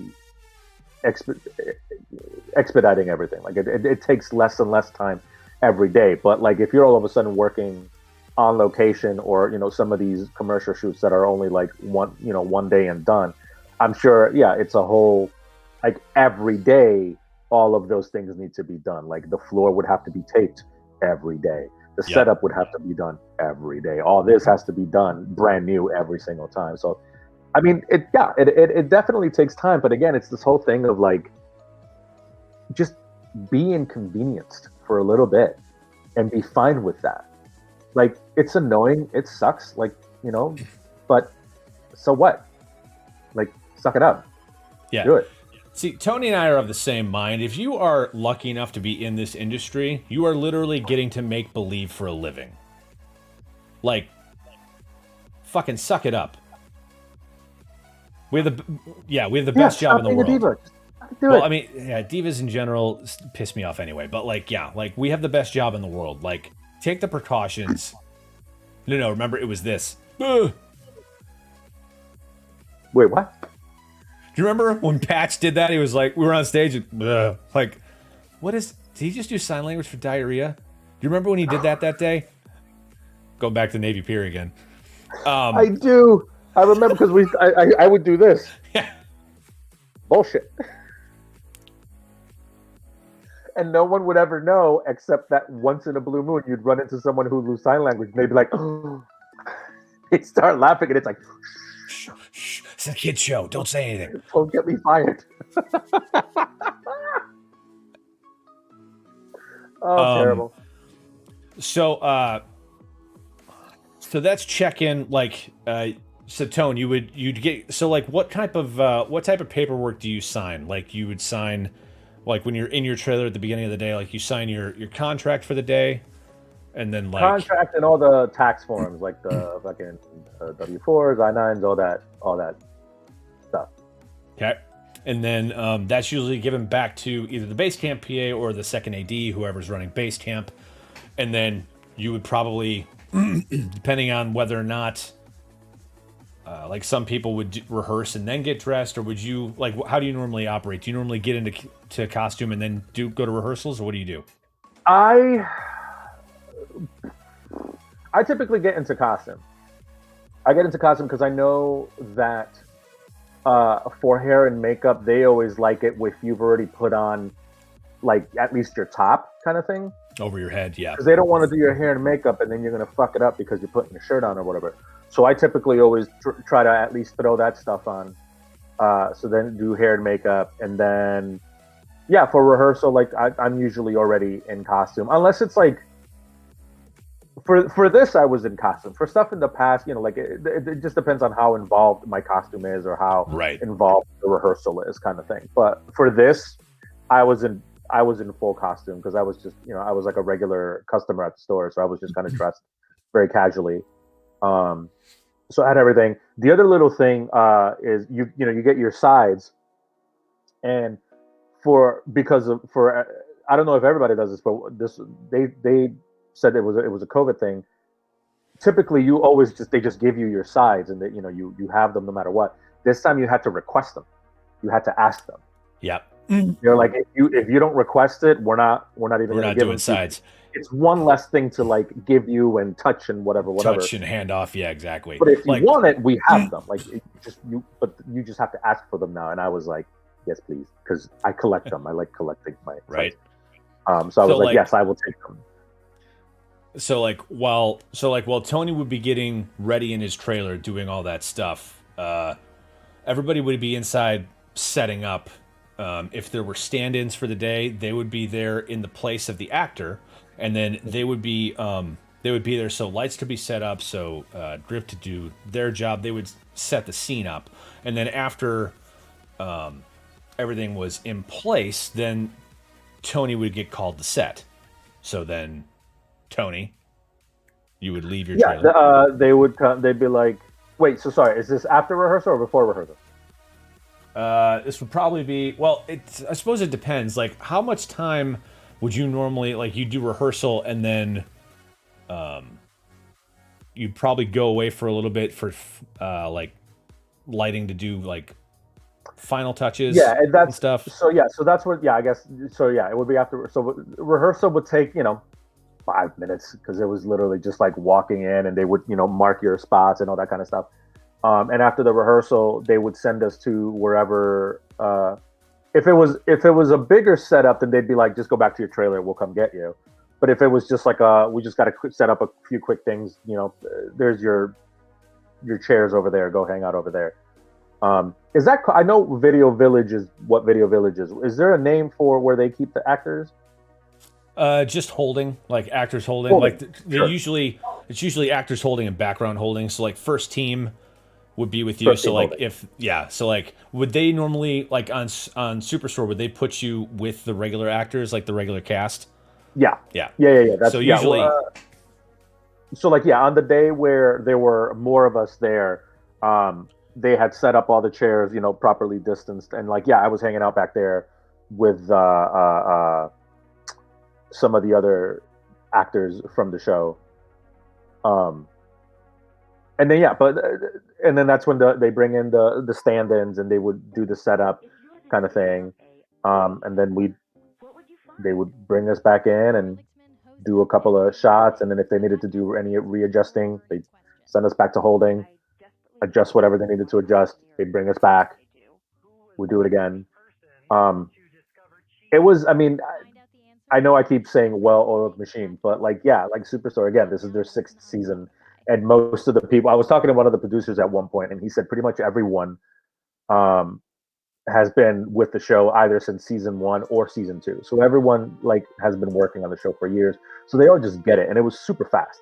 Like literally all the like getting tested and getting ready, all that took longer than the actual shoot itself. Like once we actually started rolling cameras and shot the scene, like done and done. And it was like awesome. So after you would come in for rehearsals and you'd go away, that's when fine tuning and stuff will happen on set. Like lights will change, cameras will be set up to make sure that they're in the right spot with the stand-ins. While all that's happening, you've got the production team usually doing their thing with the second AD. Like if there's background that day, they'll be setting background, they'll be setting crosses. Anytime you see, like in Superstore, my friend Misty's on that show quite a bit.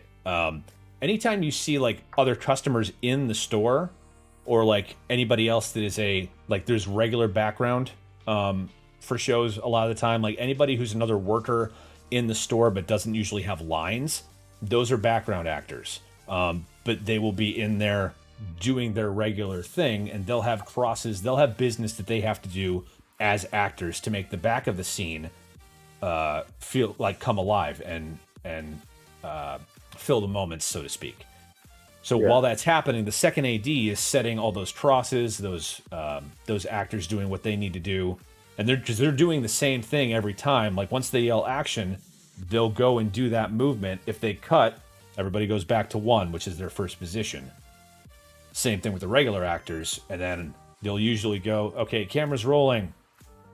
Background, that starts the background. Action, and then the actual actors start doing their thing. Because you can't have everybody start all at once. Because if everybody goes on action, you see them start moving. So you can't have that. So background usually has their own separate call. So background and action. So what are you talking about? Like so that's all happening after the actors do their rehearsal. And then once all that is set up, then they bring in the actors. That's when they call Tony back and they do their scene.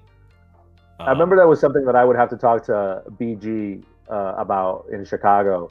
The fact that like action is for the first team, background is for you guys. Like when they call background, you guys go. You guys don't wait for action. Action is for the actors. Action is for the first team, the people who have lines and whatnot.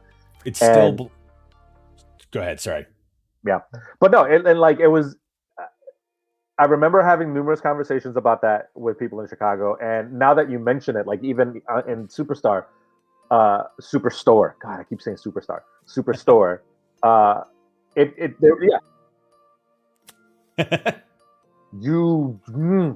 No, I don't sing. Not a singer. You do. No, shut up.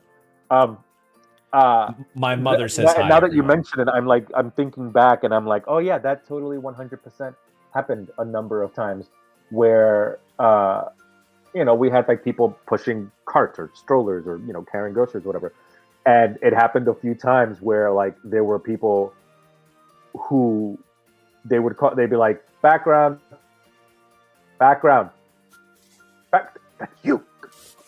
Like, come on, and action. So like and it happened a few times where like there were people who would just stand there, like background, action, and then they would start moving, and it was like, no, you have to go on background. And there was one in particular. She was like background, like walk toward me. No. Me? Yes, you cut. Oh yeah, she 100. She was like, yes, you. There's no one else.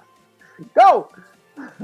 So, just a little snippet here, and Tone. What I was going to be like, when I interrupted you, I can't believe that Chicago does not use SAG background. When you told me that there's no SAG background contracts in Chicago, I was like, you're kidding me. So here's the thing, gang. If you are trying to become a member of the Screen Actors Guild, there's two ways you get in.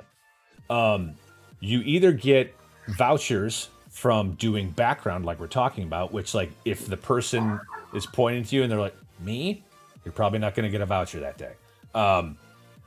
Because that's how you get into the union. And it's kind of a double-edged sword, because in order to get a SAG voucher for the day, you have to be a SAG actor. But in order to get into SAG, you need three SAG vouchers. So the way that you get that is like, say I'm a SAG actor, and I got booked on Superstore, but for some reason I wasn't able to make it. Like my tire blew, or I'm sick, or you just flat out bailed. Or you flat out bailed, which I would never do because I'm a professional.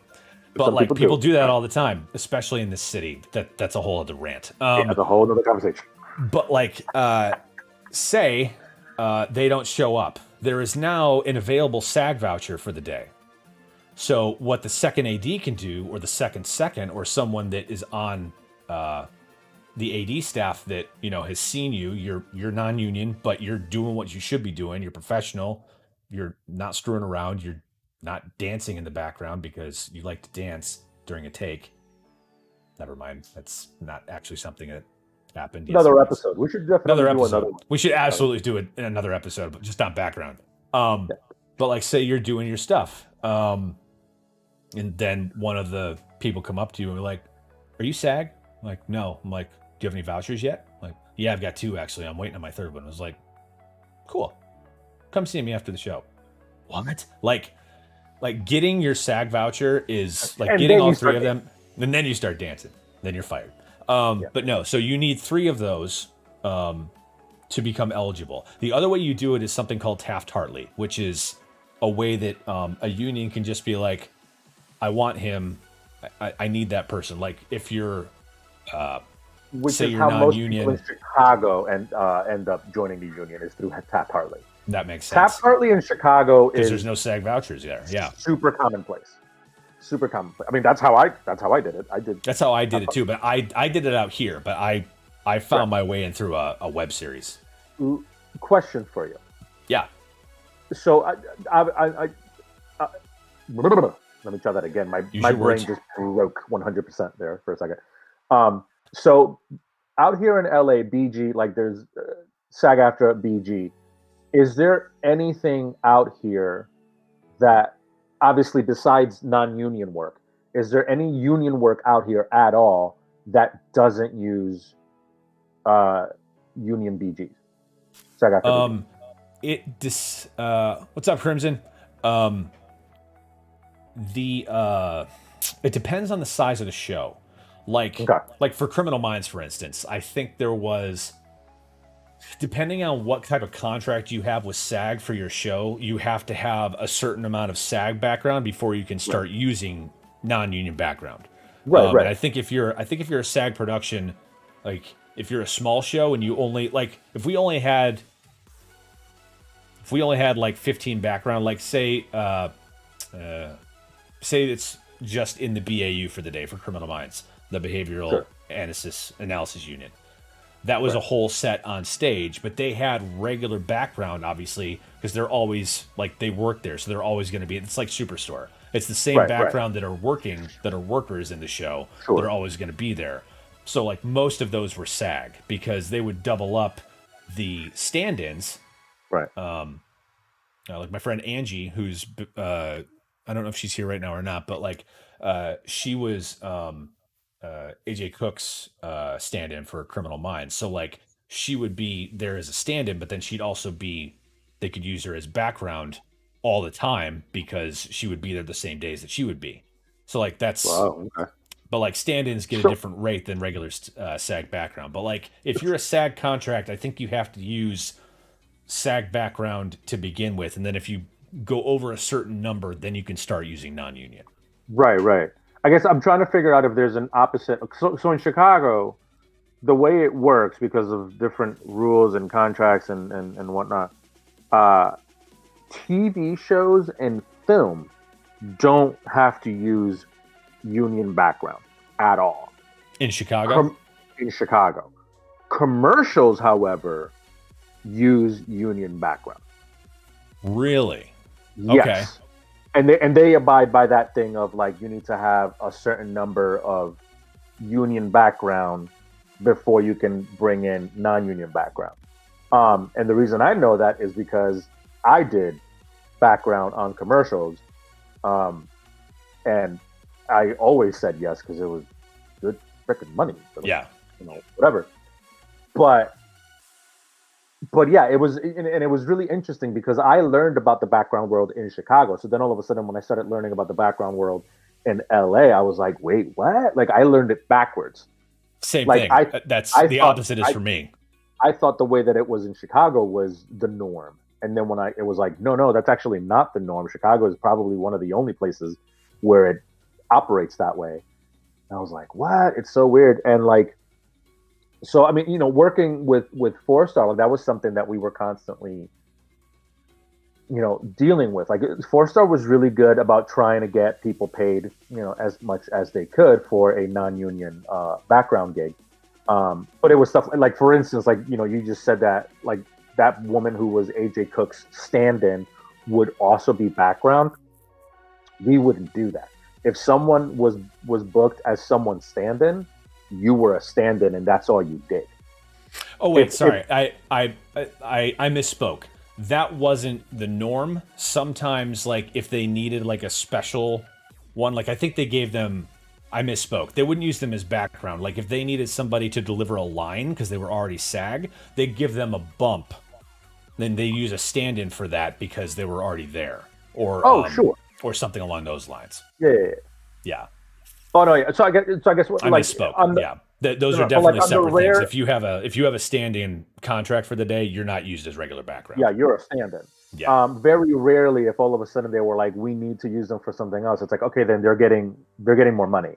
Like they're getting their stand-in rate, and then on top of that, they're getting some kind of added bump for also having to, be background in the scene or whatever. So, Four Star was always really good about that, trying to like, if you're gonna have them doing anything other than just standing or walking there, like they need more money. Like you got to pay them more. Like special skill stuff or featured. Yeah, extra. so which was always, it was really important to me because it's like you definitely don't make a lot of money as a non-union BG. So any opportunity that we had to try to like help that out because of the way that everything operates in Chicago, we were always looking out for that kind of stuff, which was really important. But yeah, like in Chicago, like joining the union through doing background work, that's not a thing. Yeah. The only way is if you happen to be background and you got bumped because you got a line, then all of a sudden you get Taft Hartley or whatever. But that was because like you're no longer BG at that point. You are now first team. You are now you're first team because you have a line. That happened on Shooter season 2. Ryan Felipe comes through the door into somebody's office and the secretary is like running up, but then he just kind of waves her off. She's like, okay. And Ryan was like, wouldn't she say something? Like, yeah, but she's just background. I was like, Dana, let's give her a line. And she was just like, what? Like, when those moments happen, just the joy that is surrounded that moment, it's fantastic as an actor. Like, just to be part of it or to actually have it happen. Yeah. It's pretty great. I've been there. I've been lucky enough to be there a couple of times where like, they'll turn to us. Yeah, and it's like, hey, can we bump them? And I'm like, yeah, bump them. You want to bump them? And I'm like, the fuck you asking me for? Like, bump them. And like I would go up to him. Like there was like one time I got a chance to like go up to the BG and be like, hey, if they gave you a line, can you handle it? And they're like, what's my line? And I'm like, I don't know. No. I don't know what your line is, but if they give you a line, you think you can handle it? And they're like, yeah, I'll take it. And I'm like, okay. Are you sure? You're up. Down. Take a breath. Breathe. Woosah. Here we go. Some people freeze up. When I was on 100%. 100%. Oh God, what? I was a featured extra. This was my first actual set. It was in Chicago. The Express. It was a movie called The Express. Dennis Quaid was in it. What's the actor's name? God, he was in. What's the movie where Sean Connery is teaching the younger black guy how to write? You're the man now, dog. Finding Forrester.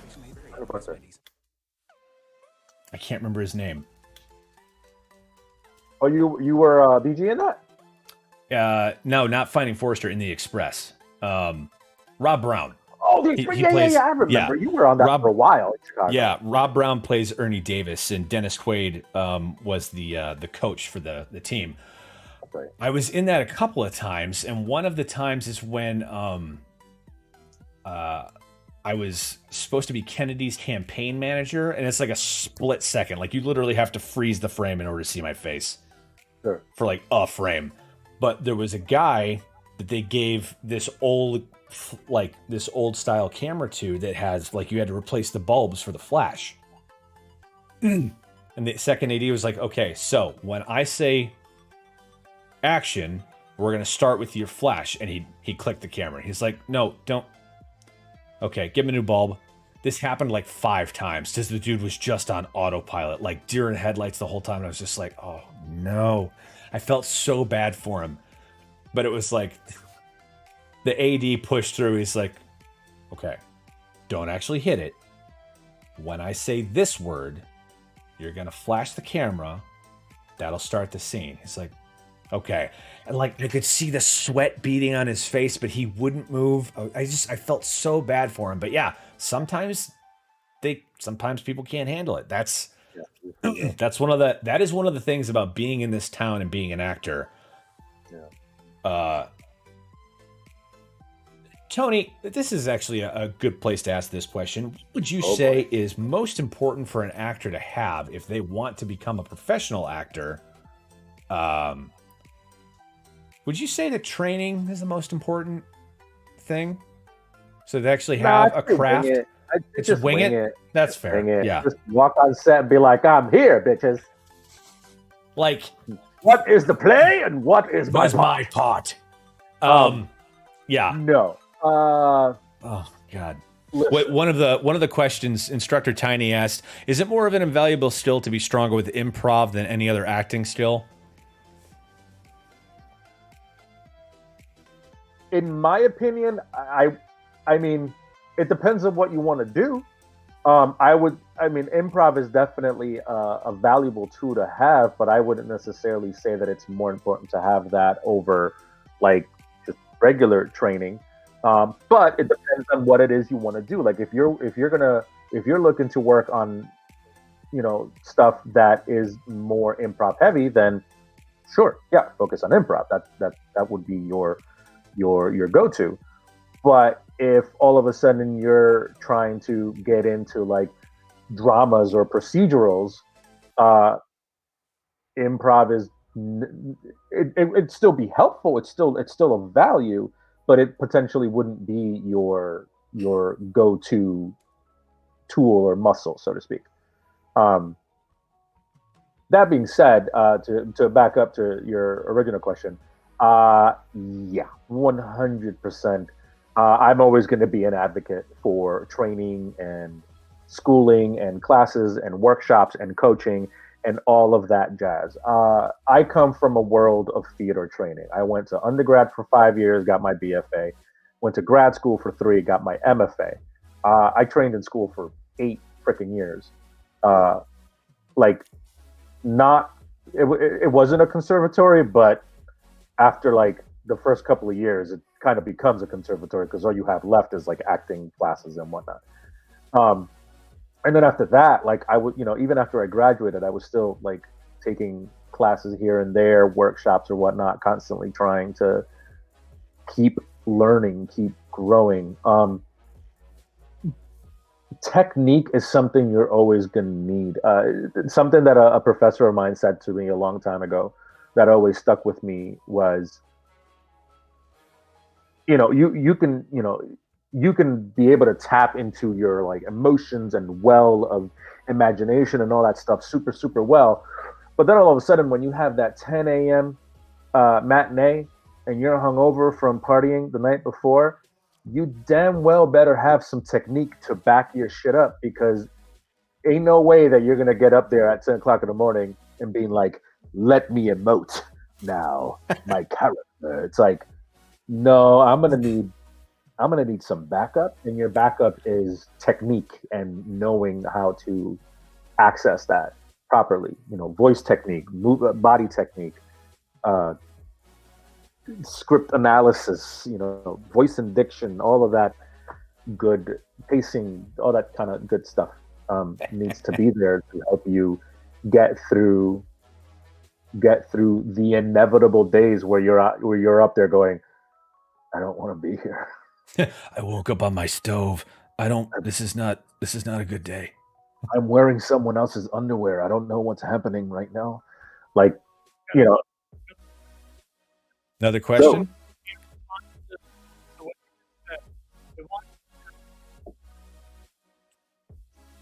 In response to what we just said, Eric's feeding me.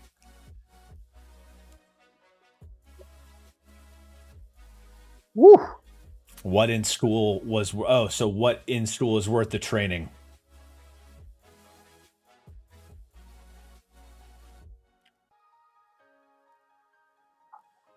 So the question is, what did you walk away with your 8 years that was worth not just trying to get into the business and take a couple of classes or workshops here and there and knock it out in a few months.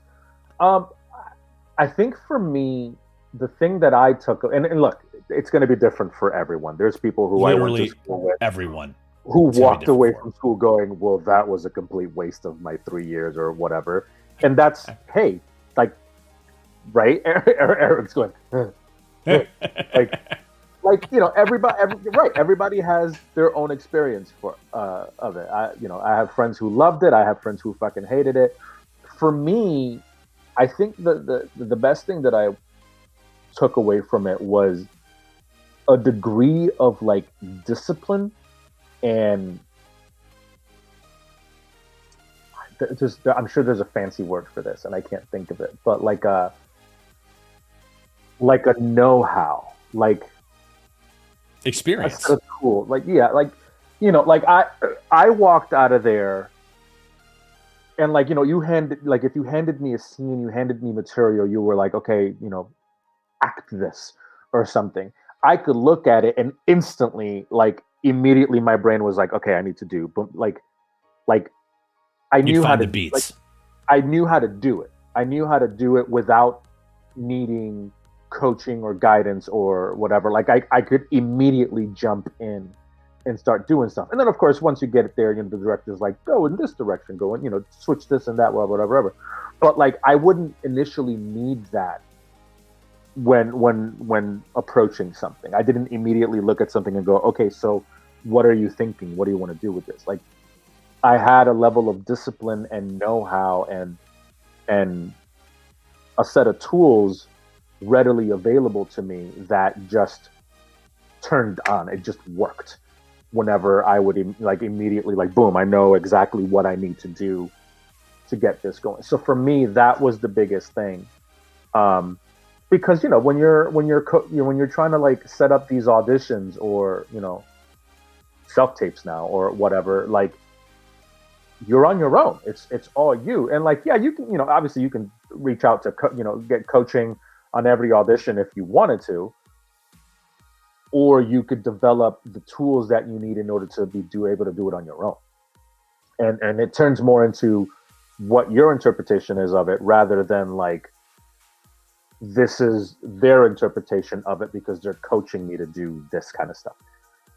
I know I'm oversimplifying it a little bit, but for me it was a level of discipline and know-how that I walk in, like a firm know-how, like a strong, confident know-how that I walked away with that allowed me to, be like, okay, I know what to do rather than like, shit, all right, I need to figure this out or talk to someone to help me figure this out. Like I'd be like, okay, I know what I need to do.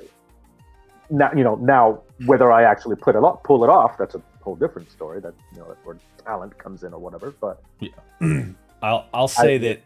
Oh, go ahead. Sorry. Yeah, no, just like I would know, like, okay, I know what I need to do. I went to Tone. You did your undergraduate at UConn, right?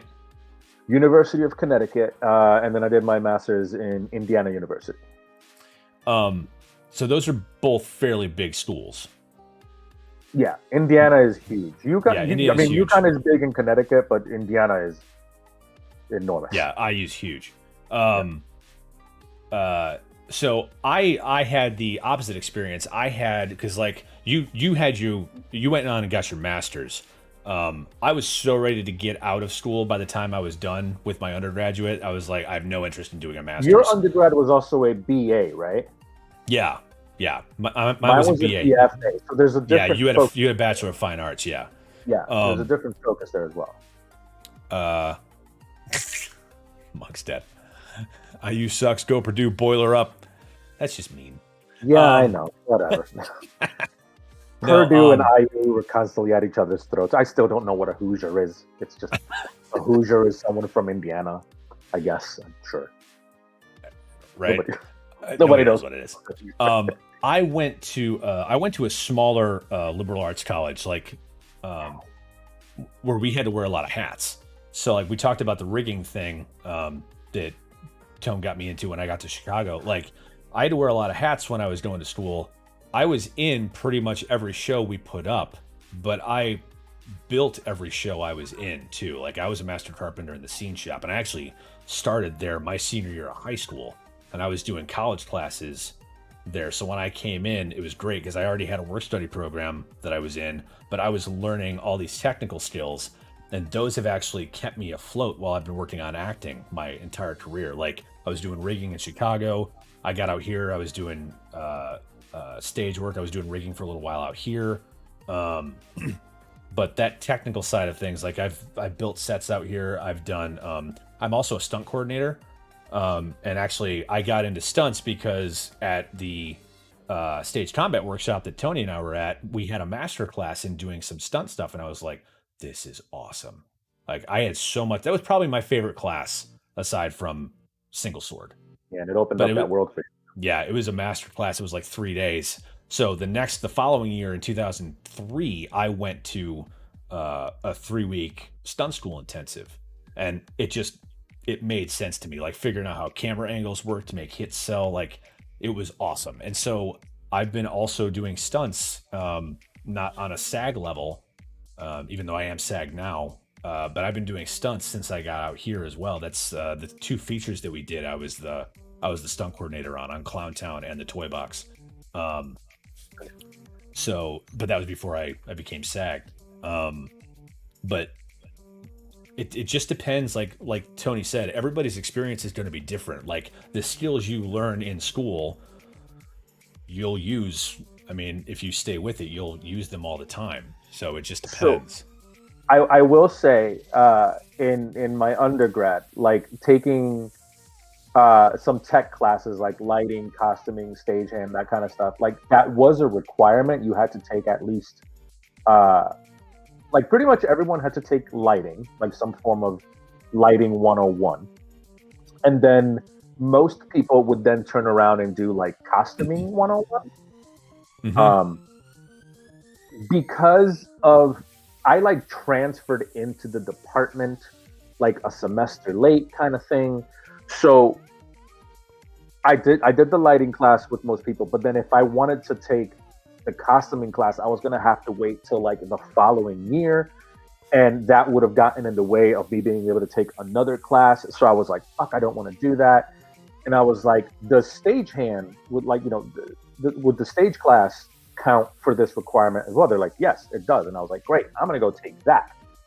And the one thing I will say, because I was a BFA, and so my focus was more the actor stuff, all the actory stuff, and less the tech stuff, as opposed to a BA program where it's all like everything's kind of Inclusive, easily inclusive. Because I was BFA, my focus was definitely arts. So like, taking a lighting class was just like, just take the lighting class, get it over with. Take the costuming class, get it over with. Take the stagehand class and get it over with. I definitely wish it had been a little bit more like, no, you need to actually learn this stuff rather than just do the bare minimum and get it over with kind of thing. Because like particularly the stagehand stuff, I would have actually loved to like really learn and understand a little bit more. Yep. But I was in a class with a whole bunch of other people who actually were stagehands, who'd been already doing it for years. So for them, it was like, for them, it was like, this is just a requirement we're taking to move on. We already know all this shit. Meanwhile, I'm in there being like, wait, what? Hold on, say that again, huh? What? Kind of thing. But unfortunately, the class moved at the pace of everyone else, not me. Right. So I didn't. So the professor, and I'm not trying to throw him under the bus or anything, but the professor was very much just like, listen, just do this and you'll be fine. And I was like, but no, I want to try to do more.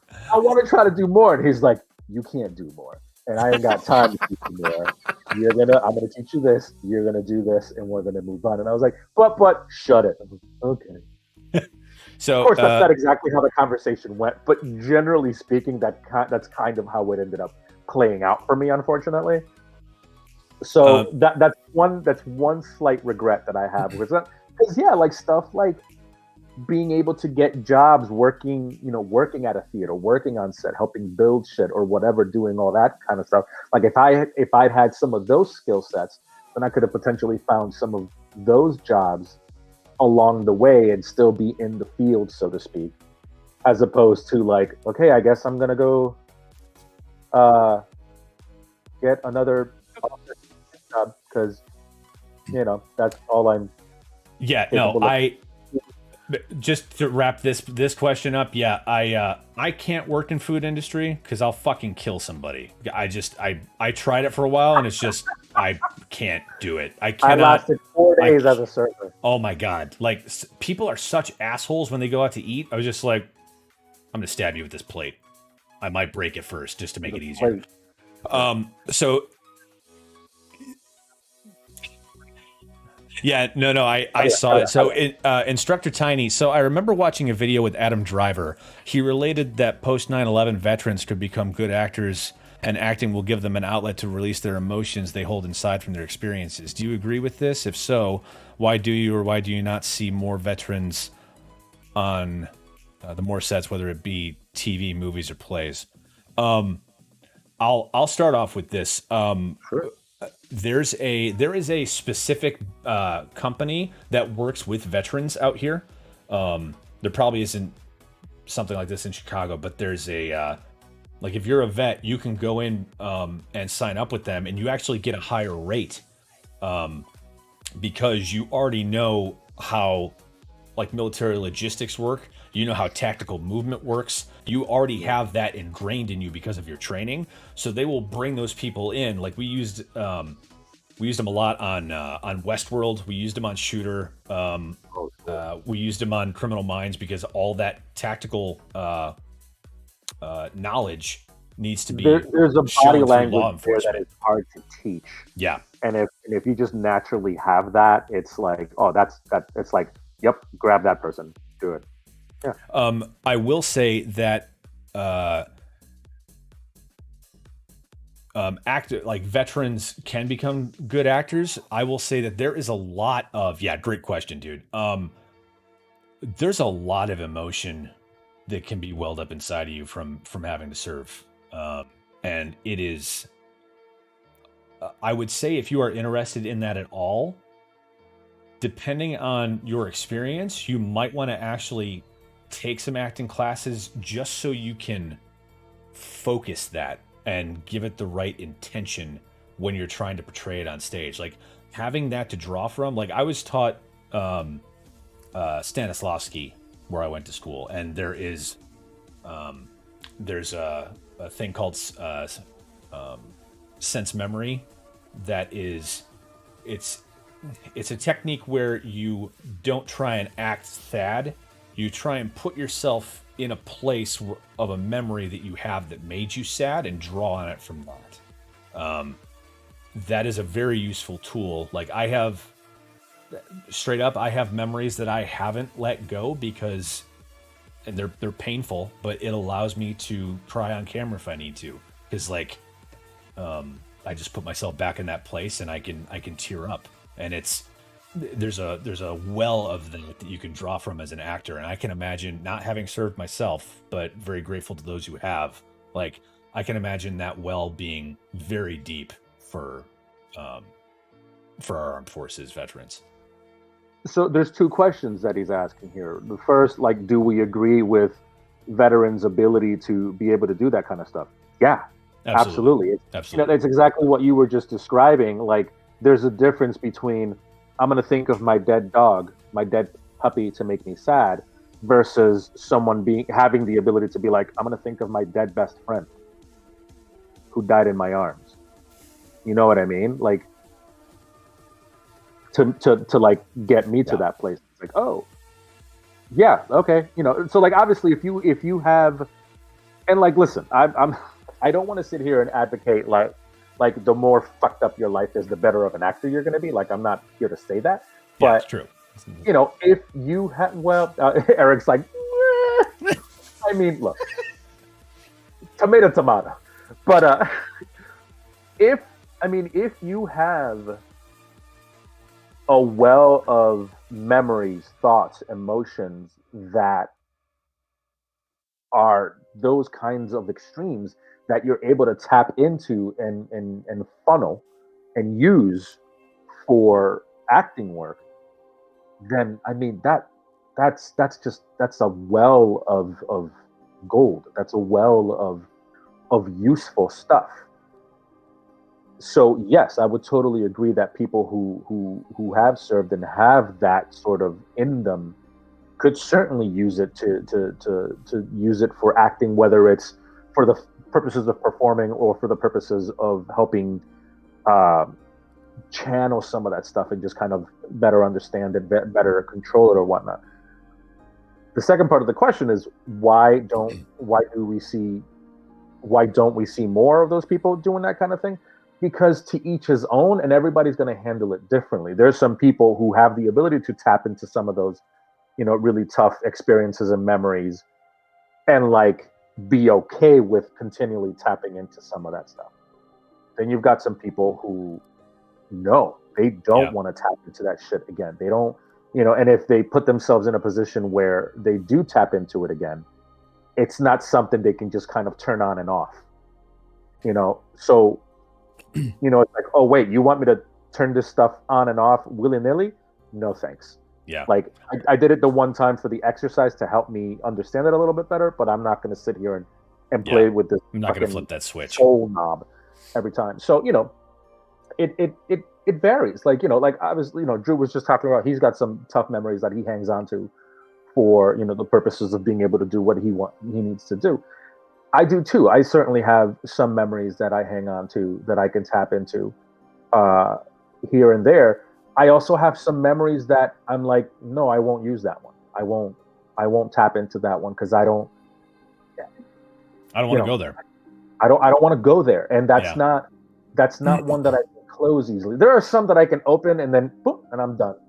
But there are some that I open and it's just like, oh shit, it's stuck. Oh god, what's happening? Oh, the flooding. Oh, it's coming. Yeah, like I have an uncle that was in Vietnam and he does not talk about it.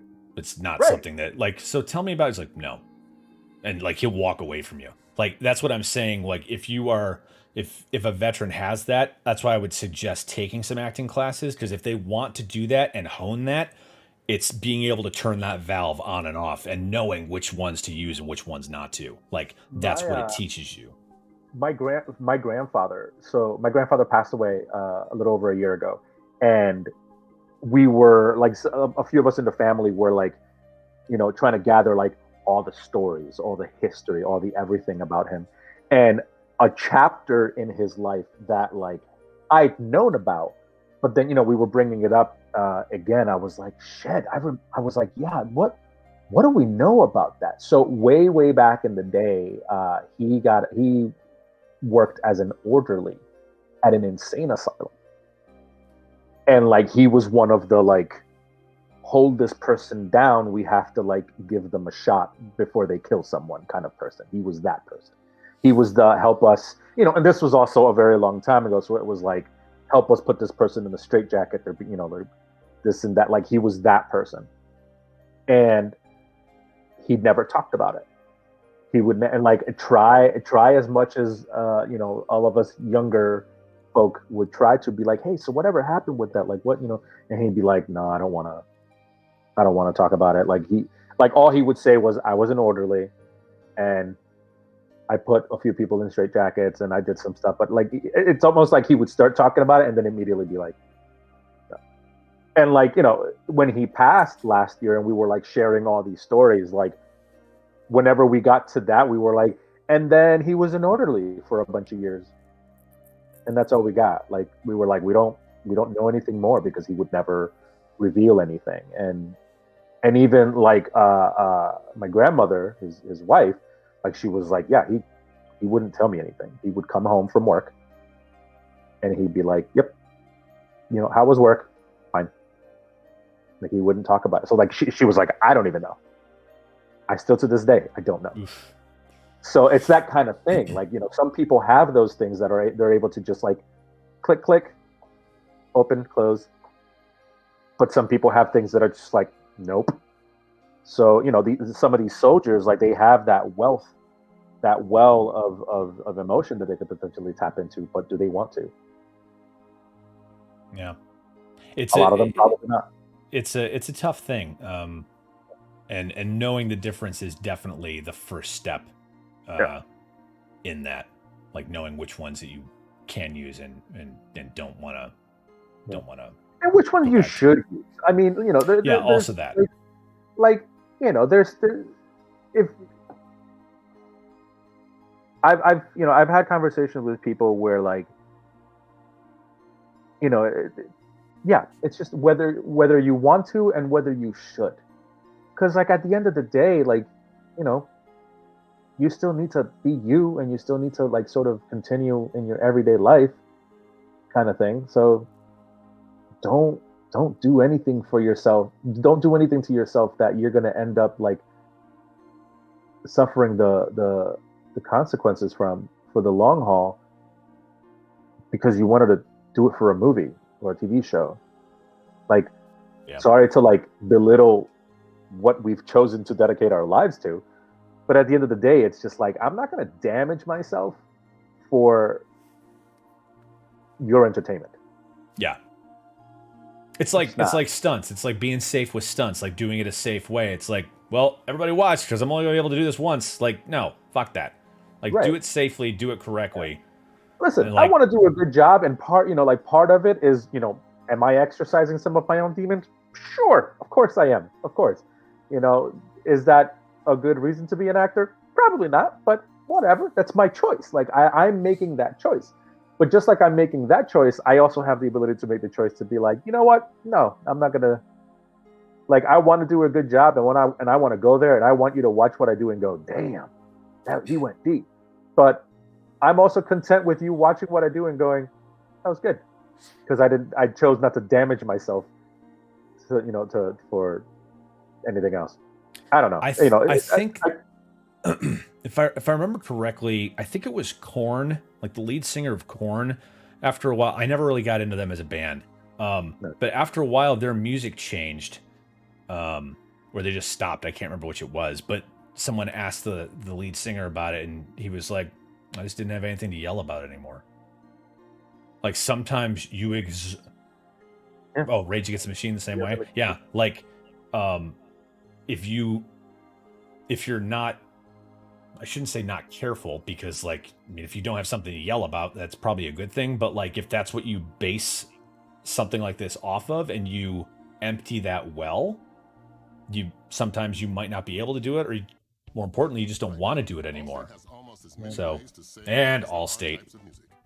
Freaking Allstate. P.S. Yeah, I love any time this commercial comes on, because if you don't know, if you've never seen the movie Major League, this man is in Major League because it's, I don't know what happened, but like he looks different, like when he's the president in 24 from when he was in Major League. But I love it. God, he's so great. Such a help great me now. voice. Yeah. Fuck you, Jobu. I said, fuck you, Jobu. I do it myself. But yeah, no, it's just that's a factor too. Like making sure that you are, again, it's all about that control and knowing the valves to open. Like, cause if you open one and it runs out, you're out of water. Like it's, like I've been talking, like I've been talking about my grandfather. There was something, I forget what it was. There was something that I did, not too long ago. I think it might have just been I forget, it might have been a reading or something, and like there was a moment where like I was like, oh, this fits, like going there about my grandfather, this totally fits with what I'm doing.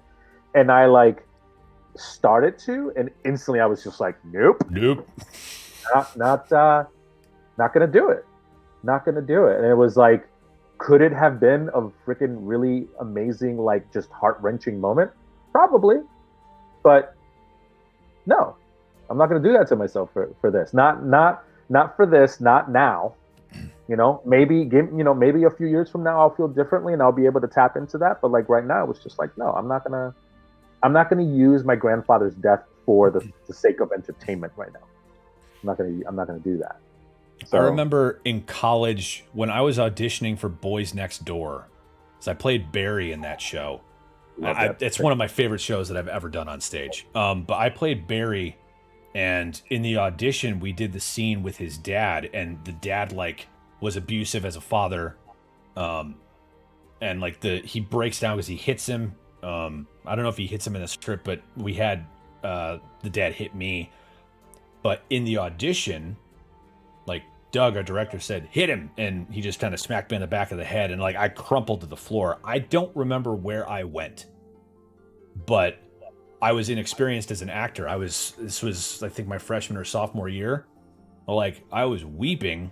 And then when the scene ended, I was able to compose myself, but I had to leave the room because I didn't know how to turn it off. Like, and that's I'm not comparing myself to a service veteran by any means, but like, it's the same type of thing. Like, if you don't have the tools to control that or funnel it in a direction you need to go, like, that can happen. So like, and just going back to, not to make it sound mediocre, but like, if you're on set and you have, or like, if you give a performance like that, they're like, cut, that was great, okay, let's do it again. Like, you have to go there again. You have to make that happen again for another take, or maybe 3 or 5 more. Yeah. Like, that's another place where technique comes through. Like, yeah, I can do that once, but like, can you do it again? Like, that's Thank you. very important. I was just going to say, because I wanted to go back to that question of like what I felt I gained from going to school for all those years, and that was another element of it, like the ability to the wealth of technique and know-how and different approaches that I could use in order to pull that kind of stuff off, in order to know how to turn on and turn off certain valves and whatnot, or when to not use any valves at all, and just like, I'm gonna take a completely different approach, and I'm just gonna like, Meisner this shit. I'm gonna essence this shit. I'm gonna imaginate this shit. I'm gonna Suzuki this shit. I'm gonna do all these different approaches so that I don't have to like take this one route that is just kind of breaking me down. And then also, yeah, like you were saying earlier, that shit runs out after a while. It's like crying, like when you cry it out, like sometimes you just need to cry shit out just to get out of your system. Okay, cool, that's awesome. But like, if that's what you're going to use, like, can you get 5 solid takes out of the amount that you have? Because if you're about to run out, like, and then we need a 6th take, like, now what? Yeah. Or, if you're, or if you're on stage and you're doing a play, like, we're planning on doing 70, 100 performances. Are you going to be able to, still performance 99? Are you still going to be able to do what you did in performance 1? Like that. And like, kind of that's one of the differences between doing a play and doing TV. Like, they're completely different energies, and I love them both. But like, a play, like for Boys Next Door, start to finish, like, there's a timeline, and you know what that timeline is. If you're on stage and you do, like, cause like, you've put in the rehearsal, the blocking, all that stuff. If you're doing TV and you're there for like a day player like Tony is, and you have to do something, if you have to do something that intense multiple times, you're also trying to remember like your blocking, your lines, where the fucking camera is. Like, depending on if you're doing multiple cameras, like, it's a lot of work. Granted, we're still getting to make believe for a living, and it's the greatest job ever, but sometimes it is hard work. It's just heavy lifting mentally and emotionally. Yeah. It's always hard work. I'm a big advocate of the whole hard work thing. Like, Drew did me the honor of putting my at the practical actor beneath me here. So on Instagram, I have my personal page, and then I have this page called The Practical Actor, which is something that I started doing about 3-4 years ago. When I started to get into like teaching and coaching and doing workshops and whatnot. And, it came about, working with background people. I found myself in a lot of situations where people were like, hey, so like asking me questions, like, what do I need to do to accomplish this? What do I need to accomplish that? And I would, be having all these conversations with people. And it finally led to me being like, you know what, instead of having the same conversation over and over and over again with everyone, let me just try to put together like a class where I can like share this info with everyone all at the same time. It still didn't stop me having to have the same conversation over and over and over again. But, it gave me a sort of outlet to do it through. But the thing that I most often ran into was the whole thing of like, I would try to explain to people the work, the amount of work and time and energy that it takes to do this. And it was like, I was just bursting everybody's bubble. It's just like, well, no, but okay, I mean, I get all that, but like, how do I get on TV? I'm like, I'm telling you how to get on TV. You have to you have to do all of this stuff back here in order to get to TV. And like I started way back there. You don't necessarily need to start way back there, but you have to at least start like here. back here. Maybe not way back there, but at least here. And that like you can't just like you know I don't teach as much as you have, but like I found out from the beginning that I was like, okay, you're asking me for advice, or you think you're asking me for advice. What you're really asking me for is a shortcut, and there isn't one. That's the difference. There's no shortcuts. There's no back door. There's no sidestepping. And so like the thing that I would always run into is I would have these kinds of conversations and like try to like explain all this kind of shit. And then you'd have someone who signed up to do background one day and they got on set and they got bumped. For no reason other than it was just like, luck of the draw. Can you say this word? Because they looked correct. Great. Awesome. And they got bumped and all of a sudden they're a co-star on the show and they have a credit and they fucking, now they're making like, 10 times the amount of money and like people, and then all of a sudden people see that and every single word that I said goes out the window. Yep. Because it's just like, well, okay, I mean, Tony was telling us all this shit, about working and studying and learning and practice and all that shit, but like, he just did it. So how do I do that? And it's just like, you don't do that. Somebody else does that. You have no control over it. Does that happen? Yes, of course it does. You just witness it. But that's the exception, not the rule. Yeah. And the example that I always love is Ashton Kutcher, because like he moved, I think, from Iowa to LA. The next fucking day he got cast in that 70s show.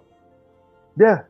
Like lightning in a bottle. Rosario Dawson got discovered sitting on her porch, kind of thing or whatever. Like she was like someone saw her and they were like, "You do modeling work or whatever." I forget. I'm bastardizing the story, but it was something along those lines.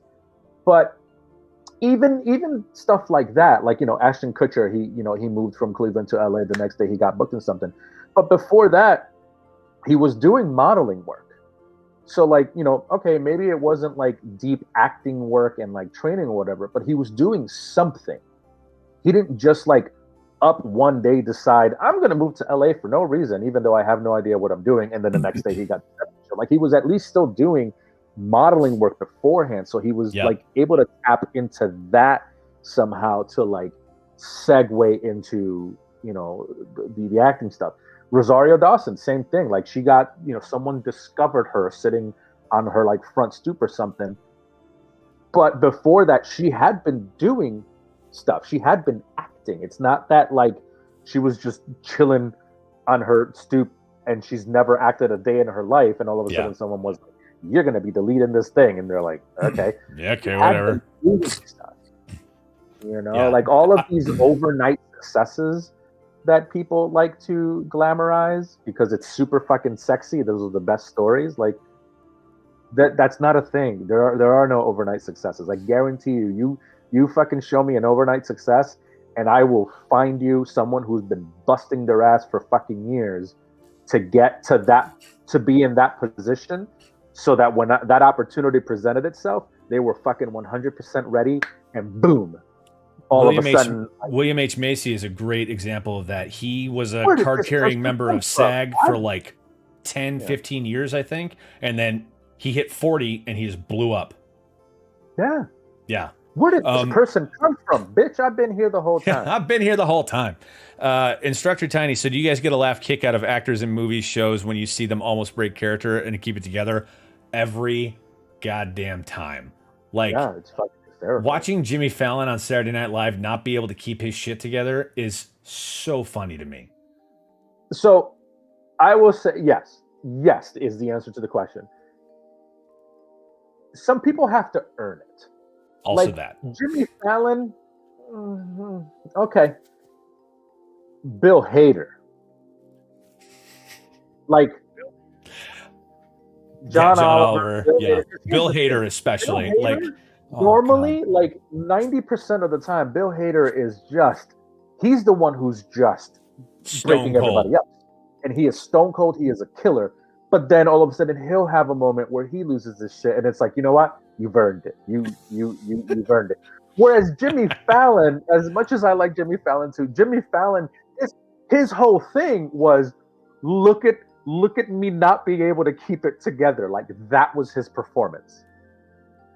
Right. He's a walking He's meme. a Whereas walking Bill meme. Hader was like, this is my performance, and then every once in a while I break.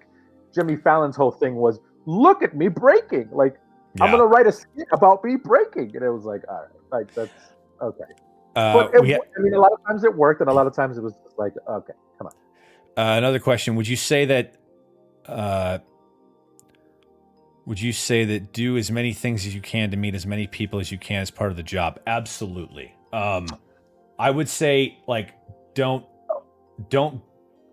put a billboard up or carry one down the street, but like networking is absolutely part of this job. Okay. Yeah.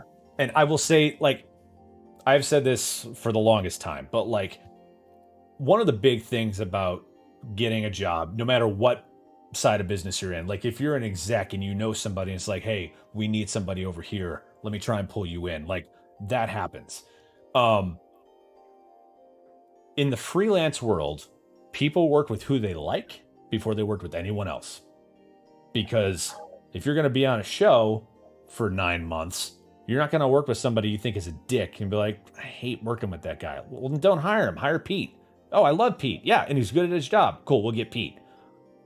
So you will, yeah, nobody wants to work with a dick. You will work, can't remember where I heard this, but like it rung true to me so hard. You can be extremely talented, great at what you do, and an asshole, and you will work a lot of places once. You will run out of places to work real quick. Because nobody will want to work with you. Yes, 100%. Networking is definitely a huge part of this industry, but you have to have something to network, meaning yourself. Like, because it's the same, it's the bastardized version of what we just said. Like, if you're super talented but you're a dick, you'll work a lot of places once. Same thing if you go the other route where like you're really super fucking good at networking and getting your foot in multiple doors, but then you don't have shit to back it up. So you'll get into those doors and you'll do that thing once, and then that person would just be like, "Oh, so you're just full of shit. Like you're actually an empty vase." And like all right, never mind. So like you have to have something to back it up. It's not just about talking a big game. You there eventually will come a point where it's like, okay, here's this scene, here's your partner, act. And you can't like network talk your way into a good performance. Like you need to actually just to give a good performance. Yeah.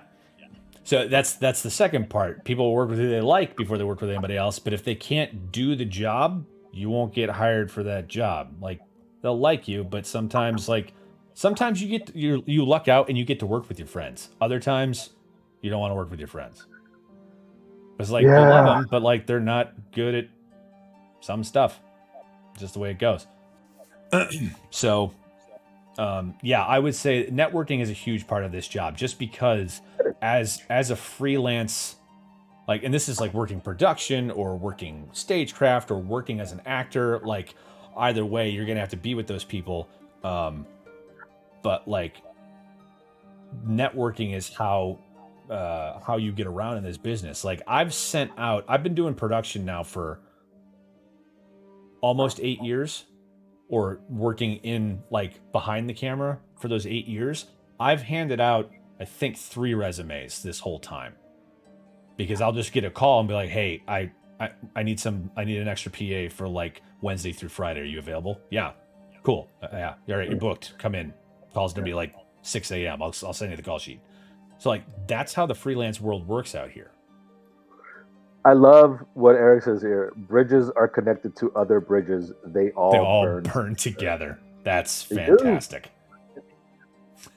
Yeah, bridges connect to other bridges.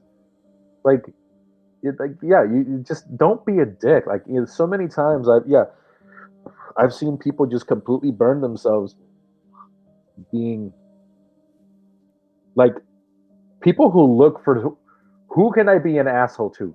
No one. Just no one. No one. There's got to be someone here I can be an asshole to. No. And even if right. And even if there is someone you can be an asshole to, even if that person can't eventually do something to you, the person next to that person could do something to you. So like, don't be a fucking dick. Don't be an asshole. Especially in this town. Like you never know who you're talking to in this town. It is. It can run rampant. All right, so it's 2:36. Tony, you got to go soon. What time you got to bounce? I'll stay till 3. This is fun. Okay. I'm having a good time. Oh, you were just gonna leave because you thought it wouldn't be fun? You asshole. Whatever. Burning bridges. No, I will say, like, it's 2:37. No, listen, for everybody listening, I don't want you to think I'm a fucking dick. I have to work at 3:45 for the aforementioned job with Geffen that he was talking about earlier. He has to prep for that. I have to go work with Geffen at 3:45.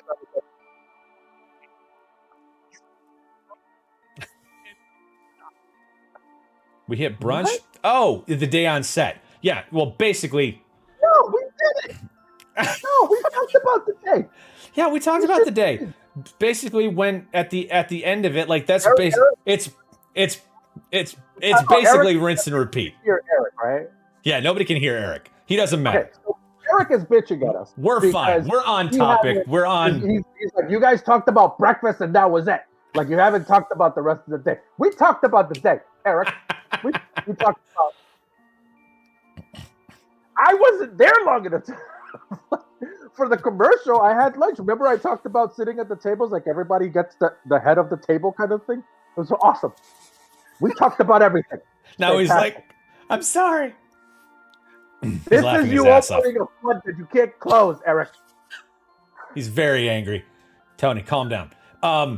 Yeah, no. So basically, like, that is what we described, like, of being called to set and then going back. Like, that is rinse repeat for Tony, and doing the setups and then calling them in. That is rinse repeat for production until the day's over. Like, once the day's done, or like once Tony's done, because he costs money, more money than anybody else on set. Because, like, I think SAG rates up to like $1,000 for 8, or $996 for 8.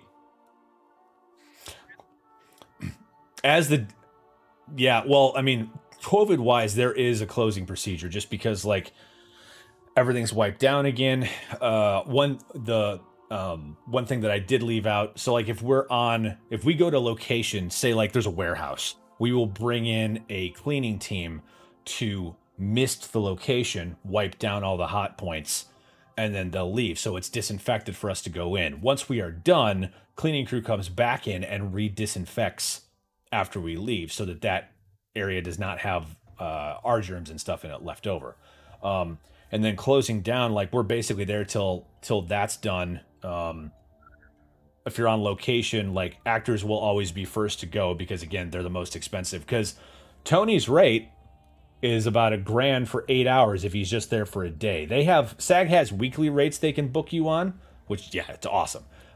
Which are like $3 or $4 for the whole week, depending on, or if your agent is able to, they can get you more money. Usually the higher the name, the more you get for the week. But like, if you're just there as a day player, like, your rate is about $1,000 for 8 hours. So if you're working all day and production can still get you out before you hit that 8-hour mark, you're fucking gone. Because once OT pops in, if you break down 1,000 into 8 hours, it's like, I think it's like 120. It's like 120 per hour. It's a lot of money. Let's see. 1,000. Can't do math right now. 1,000 divided by 8. 125. So you're making $125 an hour. The way overtime works, basically, you get regular rate from 0 to 8. You get time and a half from unless your contract is different, you get time and a half from 8 to 12. And then after 12 is golden time because you're getting double. I typically, instead of 8, I typically always just do it based off of 9, just to calculate because of lunch. Yeah. Because of lunch. Because like you can work 8 hours and then like, if you've had lunch somewhere in there, then I mean, it depends because like if you're taking, it depends on whether or not you're taking a half-hour lunch or if you're taking a full hour. Usually if you're doing a half-hour lunch, it's catered, so you just walk to the food, eat, walk back, unless you're on like a walk away, where a lot of times that happens on stage because they have cafeterias and stuff on the lot. So they'll give you a full hour. You'll walk to wherever the cafeteria is, you'll eat, hang out, and then you'll walk back to stage, and then you'll get going an hour later. So it just depends on how the setup is. But yeah, normally after 8.5 hours, you'll hit time and a half. And what's the golden hour? Is it after 10 hours or 12?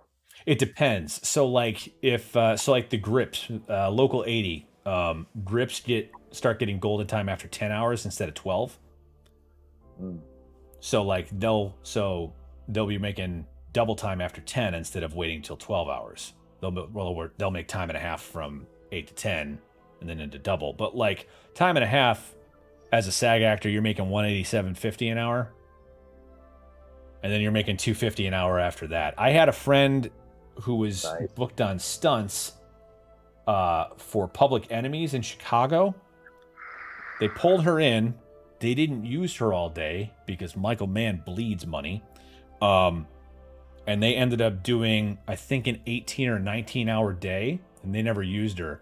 I think her check was like $3 or $4 grand for just showing up because they didn't actually put her on screen.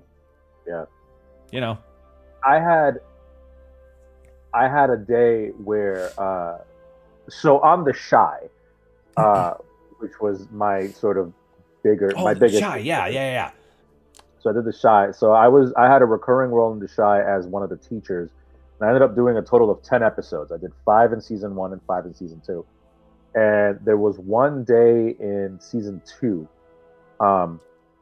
where, okay, I'm the teacher, so I'm always working with kids. And kids is a whole nother ball game. Child labor laws and like the rules and the hours. We won't get into that, but it's a whole thing. Like children can only work a certain number of hours. They also have to, include lunch breaks and school breaks. And like you get fined up the ass if you violate any of those laws, if you work them past a certain number of hours. Like you can't call Grace if there's a kid on set. Can't call Grace at lunch. Like so, anytime that there's kids on set, the focus is the kids. The focus is getting them in, doing whatever you need to do with the kids. Fuck everyone else. Mm-hmm. Focus is them because they instantly become the most expensive people on set. So on the Shy, that was the case with me all the time because all of my stuff was with kids. I was in a classroom with kids. There was one day in particular where we were filming. There was like a food fight scene, and like and I walk in at the end of the food fight, and like, everybody stop and like grab the kids or whatever. And someone, I don't know who, someone made the mistake of not staggering my call. Like I got called in at the same time as like all the kids, like everyone else to shoot for the day.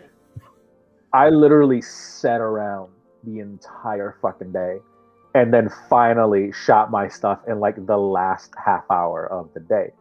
Cause like the kids turned into pumpkins at a certain time.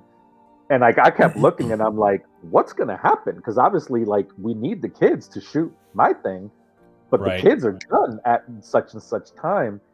I will tell you, Tone, because from a production standpoint, like from an AD standpoint, like booking you, they absolutely wanted you there the whole time the kids were there because they didn't know when it was going to happen. They were like, no, it's worth it to pay him, bring him in because we're dealing with kids. So they had you on standby, close and ready the whole time. So they could be like, all right, get Jose in here. Like, right. Absolutely. As opposed to, okay, we're ready for Jose. Well, he's not called for another hour or two or some shit. Right. The next question is, well, whose fault was that? That is exactly the next question if that is the response. Well, he's not called for another hour. Why? I'll call him. Like, hands down.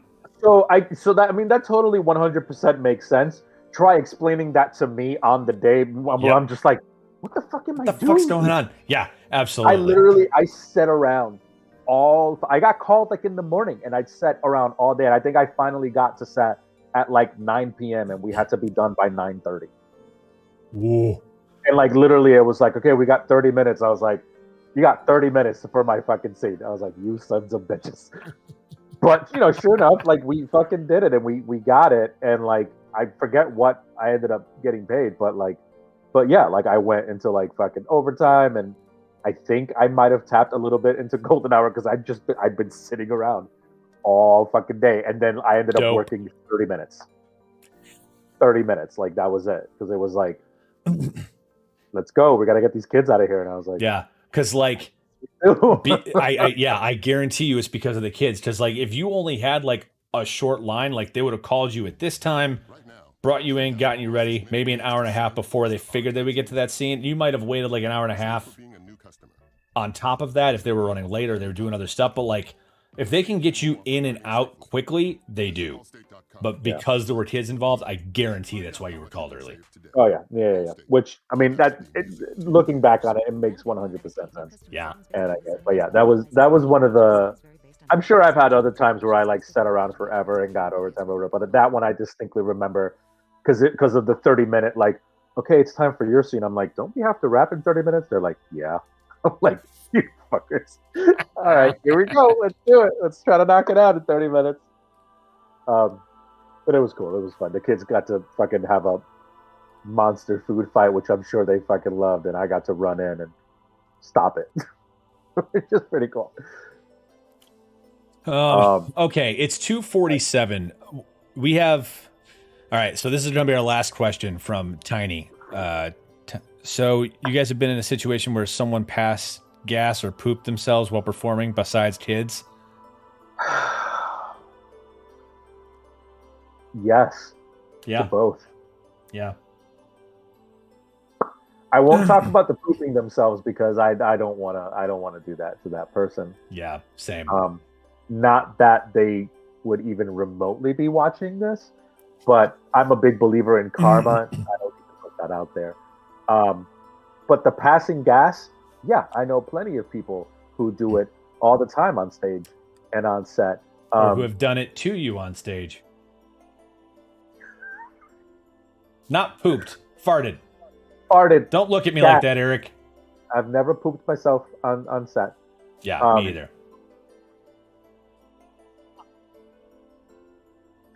It's a different, definitely a different show. Yeah, no names. I've definitely been on stage with people where all of a sudden, like you're standing there and you just get this. No, there's not even a sound effect. Again, it's not even a sound effect. It's again, for those of you for instant replay, no sound, no nothing. You're just standing on stage and all of a sudden you look over and you see this.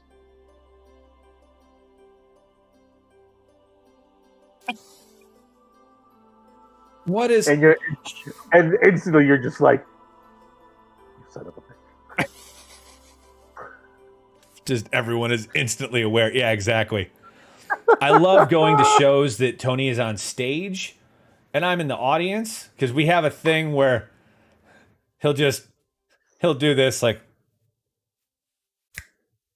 which is an inside joke we'll share for another time. Maybe. My mouth was open and everything. Yeah. Yeah.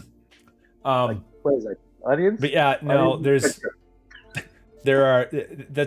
some of the best stories from doing stage work, is just like fucking with the rest of the cast, by like farting or like leaving pie in the fridge or not having ice in the freezer.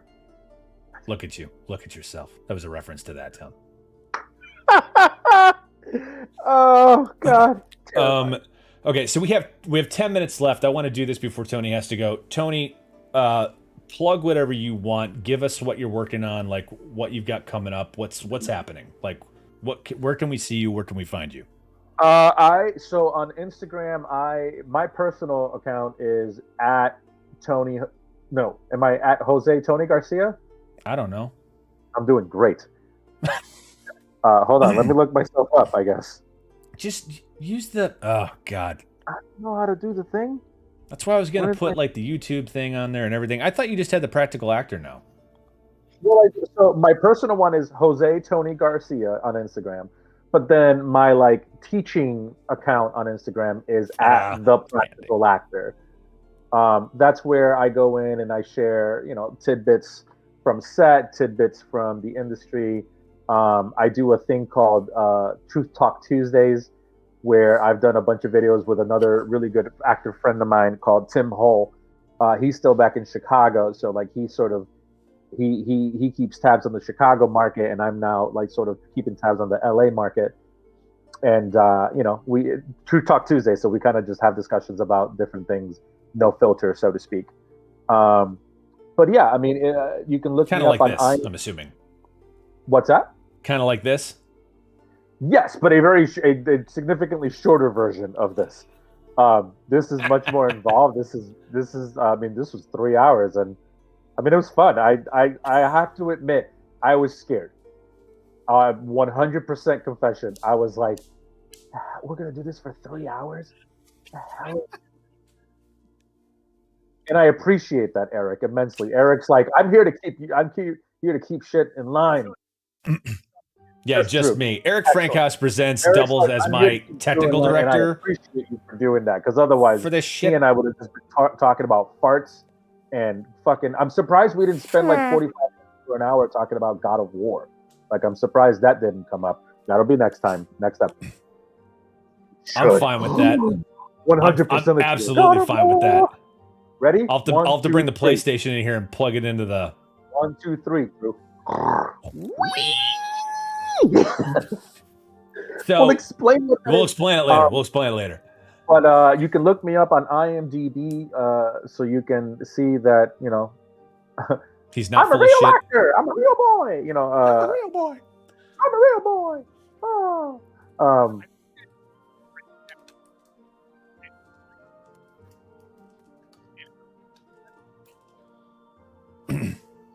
I think learning from it would be okay. I don't think telling them how they can be better would be a good thing.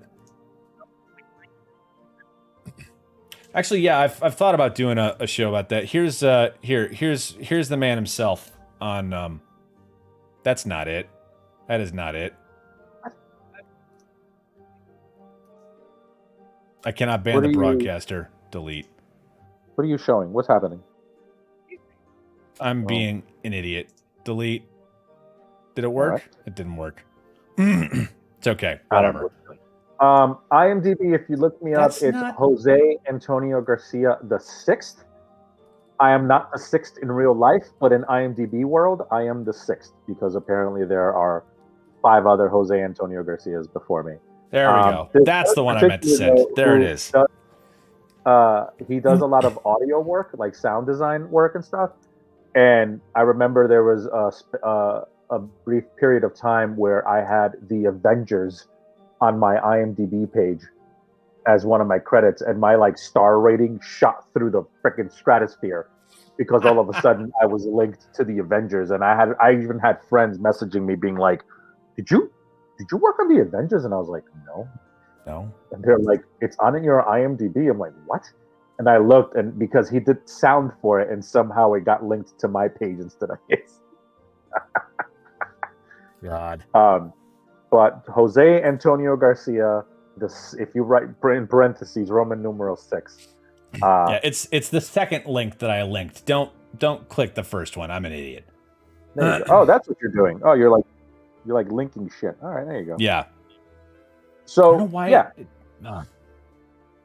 Look me up. There I am. You can see that. So those are my TV film credits, and obviously I've done a bunch of stage work as well.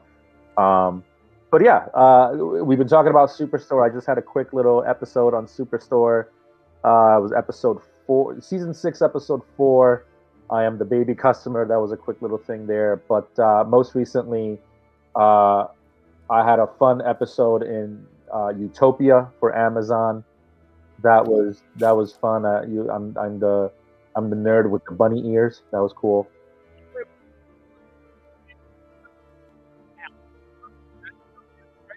Yes, but this was a TV, like a series that they did for Amazon.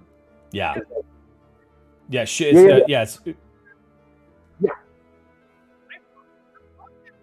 Yeah, the very first episode. Yeah. Yeah. Yeah, that was great. I haven't watched Utopia yet. I'll have to watch it.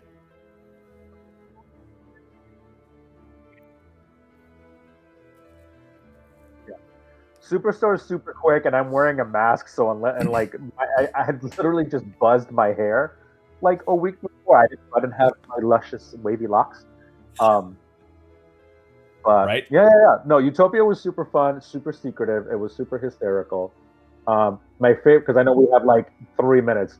So they were they Yeah. were they were so secretive about Utopia that I auditioned for this role, and then I got booked for another role. It was one of those sorts of situations where I was like, I don't even know who I'm playing. Like, I showed up and I had lines. I was like, I didn't even know I had these particular lines. Anyway, so I show up to set and I shoot a couple of scenes, and they're like, cool, that's a wrap on Jose. And I was like, oh, thanks everyone, blah blah blah, bye. A few days go by, and then all of a sudden, like on a Thursday night, I get a call sheet, and they're like, "Hey, your call time tomorrow is at like 6:30 a.m." And I'm like, "I'm sorry, my what? I shot earlier this week and I wrapped." And they're like, "No, you're shooting tomorrow." I was like, "Am I now? Am I now?" And it turned into a whole fucking thing. Like, I had to call my agent and be like, "Hey, they're sending me a call sheet. Like, I'm shooting tomorrow. I thought it was a 1 day booking last week." And they're like, "It was. They only booked you for the 1 day." I'm like, they're fucking sending me a call sheet for tomorrow, and my name's on it. Like, what the hell? And they're like, "What?" Like, it turned into a whole debacle thing. Like, it ended up having to pay me more money. Like, it was a whole. I was gonna say, like, did you did they actually use you? Oh yeah. And I sure enough, I was like, okay, I guess I'll be there. And I showed up the next day, and I shot, the scene, and I got paid. But like, I won't go into the details, but they ended up like it ended up costing them a hell of a lot more money. Good. A hell of a lot more money because of the miscommunication of how many days they actually needed me, and like what they had actually booked me and what they had told us they had booked me. So it ended up turning into a whole thing. But at the end of the day, it worked out. Like, I was like, I mean, I happen to be available. Luckily, Fridays were my day off, so I was like, I'm available. I'm just very confused about what's going on right now. Like, I don't even know what I'm shooting. Like, I thought I was done. Like, and sure enough, I showed up and they gave me a script. I was like, oh, okay, I say these things, great, awesome. Give me 5 minutes to go learn these lines. I don't even know what this is. So yeah, it was complete craziness and mystery, because they were trying to be so secretive. And if you've watched the show, you can understand why they were trying to be so like secretive about the whole thing. But yeah, it ended up being super cool and super kind of fun. And yeah, I got to be an idiot wearing pink bunny ears. Love it. Well, dude, it's 3:00. I know you got to bounce. So, Yeah. thank you so much for coming on the show. Like, this was awesome. This was a blast. Like, I've wanted to start having guests and stuff, and like, you're the first one, and it was awesome. So, and thank you everybody that showed up to see this gorgeous mug on camera. Yeah. Monk, what are you doing, dude? Monk. Whoa. What just happened? Monk's just gifted 10 tier 1 subs. Dude, Sean, you're killing me, man. That Monks is Chani from Fury, Eric. Yeah. Dude, thank you, man. That's So I'm guessing awesome. that's a good thing. What just happened? So the way that you help support a Twitch channel, there's many ways to do it. Like, you can subscribe to their channel, which is like $5 a month. And Sean just dropped 10 of them as gift subs for people that are watching the show. No shit. Our Strength 24 hands out handies in person, COVID free. I mean, if you're paying me, they're good. Just did. Oh. Dude, Monks, thank you so much, man. That's flipping awesome. You rock. I seriously, like, the last couple of days for this stream have been awesome. We were playing Phasmophobia the other night, and I just started doing stream loot cards, and like, there was a ton of them that came out to play. Like, it was. Here's an idea for you. Yeah. Because we know how much of a scaredy cat I am. I say one day we set up some Phasmophobia action, just for the sake of getting footage of me screaming like a child. Like a haunted, like a movie, like a horror movie. Oh my god. Yes. I'm putting myself out there for the purposes of this, what I'm sure will be comedic. I am so excited. Yeah, no, I know. Yeah, we could ninja this. Listen, all you viewers, I'm a big guy. I am strong like bull. I am a man. I move heavy things. I am good. It does. It absolutely does. Yeah, Tiny plays Phasmo. So scared of everything. I don't do well with horror. At all. Scary things like he didn't watch Clown Town except the fact that I was in it. Like, and it took him a while. Oh yeah, Clown Town is not something I would watch at all. And even though like I knew he was in it and like whatever, it was still like it was on in the living room and I was over here just like, yep, okay, yep. Okay, cool. Yeah, I don't do well with horror. I don't like being startled. I instantly turn violent. I'm the guy who, like, if you jump out and scare me, I'm instantly like, ha-da-da-da! Like my hands come up to He's like done it to me more than once. He hasn't actually hit me, thank God, because he is a big guy. Yeah, but there have been times where Drew fucks with me and my hands instantly come up like I'm gonna fucking like roadhouse you and rip out your throat, dude. So I am putting myself out there because I think it would be really stupid and funny and probably entertaining, I'm sure. Do you have Steam on your computer? I do. I haven't used it in forever, and I think at some point someone may have hacked it, so I probably need to see about getting it back on it. Yeah, log in, update that, see how it sits with your computer, if it can handle it, and then if that is the case, like, Phasmo is like $15, and we'll play that. I have to pay money for this? You know what? Fuck it. I'll buy it for you. Or screw that. Monk's just bought it. I'll use the money that Monk just sent in fucking tear strubs. I was gonna say, can we use one of these sub things to buy it? There we go. Yeah, absolutely. But make sure, like, see if your computer can handle Steam. And I will absolutely make this happen. I will. I know I had it on here before, but there was, I don't know. At some point, I got a message being like, someone's trying to like log into your Steam account from Taiwan, and I was like, well, Instructor Tiny, I'll buy it for him. Thanks, Tiny.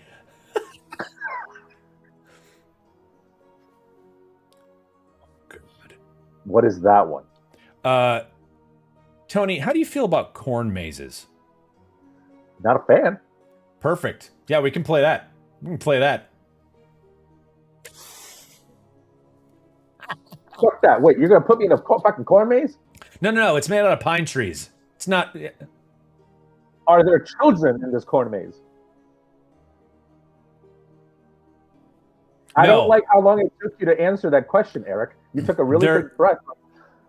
I can say with certainty there are no actual children in the game, in the corn maze. No. There's none in there. Yeah, but the next one's a crypt. No, I'm saying there are no children in the maze. Meaning there are children elsewhere, but not in the maze. That's not what I said. Okay, I take all this back. I don't want to be a part of any of this. What I'm saying is that in the game that is out so far, there are no actual children in it.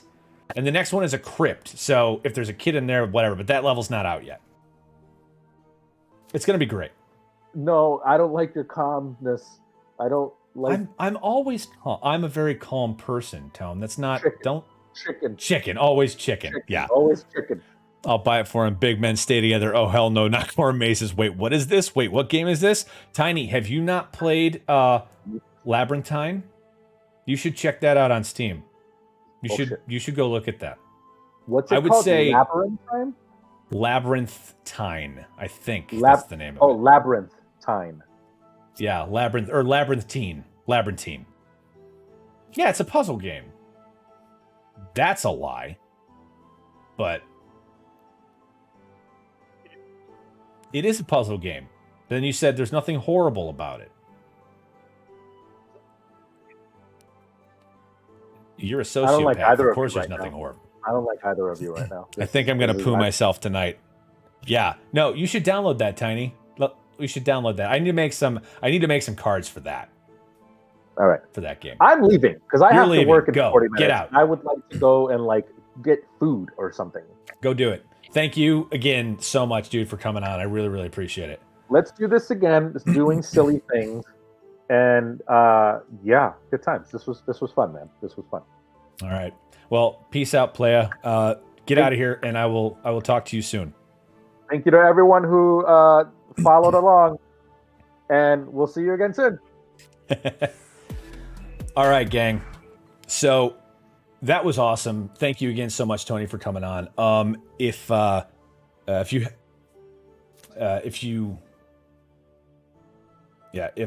haven't dropped a follow or anything yet, and you want to, please do. Or if you want to drop 10 subs, like fucking Monk's Death, who's a maniac, go ahead and do that too, I guess. Yeah, I know, right? Well, I downloaded WoW again, but I haven't been on it much. So real quick, you probably saw it in the other window, but Strength 24 is the channel. It's my Twitter feed. It's also my TikTok. I didn't put it on there. I'm starting to do TikTok now, and my YouTube. If you want to drop follows there, if you want to go fuck with the algorithms on IMDb, please do. If you are bearded or know someone and love them who is, go to the Beard Struggle. If you use the promo code Strength24 at checkout, it'll save you 15%. That helps support me and the stream as well. And then if you are a fan of tabletop RPGs, the first and third Tuesday of every month, we're playing our Thontia Dark Tides game over on Eric Frankhouse Presents. Go over there, give him a follow. We're playing the Pathfinder 2 rules system. It is a soul punk Victorian horror game. We are about to do episode 11 on Tuesday. Pretty stoked about that. This season is going to have 13 episodes.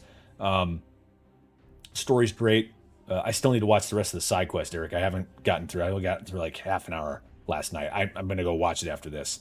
So I need to do that, but we stream live first and third Tuesday of every month, and then the second and fourth Tuesday of every month, the side quests drop on Eric Frankhouse Presents on YouTube. The main story is there's 4 of us in the cast, plus Eric is our GM. And then the side quests are 1 to 2 of us and Eric and the GM, and it's a much shorter episode, but it helps fill out the story of what's happening. The quick pitch is we were hired, so to speak, by the Emerald Order to go reclaim a literal ghost town, the town of Merrifield. There's a bunch of stuff in the world that is unique. Eric has been building this world for the last decade and a half, and we've been playtesting it that long as well. And it's finally coming to fruition and being released to the world for them to see. It's an awesome setting. I love it so much. So come check that out. And then over on Norse Foundry, oh, by the way, if you got here late, Norse Foundry is the provider of the music for the stream today. It's DMCA free. You can find it on Spotify. That's why the commercials were playing. But you won't get a DMCA ban on your stream if you use this music.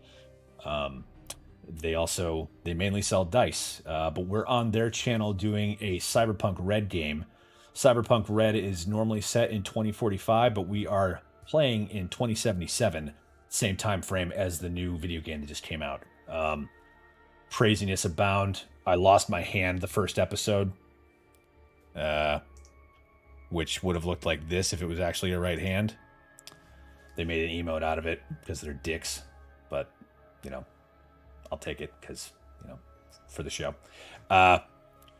So go check that out if you would. That is the second, third, and fourth Monday of the month over on Norse Foundry's channel.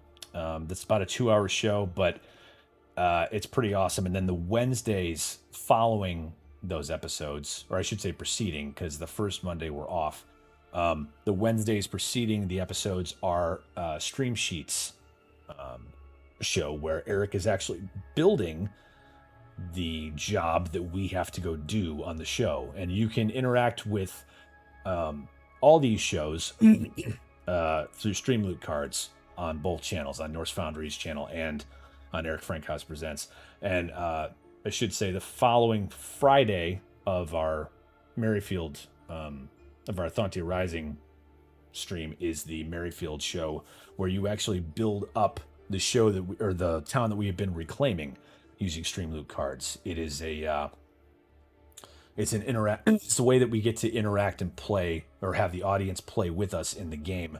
The number of followers on the channel for Eric Frankhouse Presents are the number of people that are the population of Merrifield. So as we're growing, the town is also growing, the population is growing. We hit a big slam the other day because of a contest Norse Foundry put out for the show, and we got like 600 new followers to the channel. We're like, oh, that's awesome. And Eric's like, yeah, it is awesome. What's overpopulation due to a town? Which I didn't even need to ask him about because we think the same. And I was like, so for this stream, I'm going to focus on building housing. And you were like, God damn it. He was so angry that I headed him off because he had stuff planned for it. It's that type of relationship. Yeah, he had a riot ready. You had a riot ready? You dick. So, yeah, Tone, thanks again so much for coming by, dude. I can't thank you enough. So everybody else, we're going to sign off. Might be on later playing some games. We'll see. Or actually, no. Not tonight. Possibly tomorrow. But yeah, Eric Frankhouse has his game time tomorrow night, so maybe we'll play something like Phasmophobia or something. We'll see. Or Pirates. What do you mean Pirates? You mean Sea of Thieves? Oh no. We might be playing Sea of Thieves in character. That should be fun. All right. We do have to practice. All right. Thanks again, everybody. Y'all rock. Strength and luck. Stay safe. Wear your masks. We'll see you later.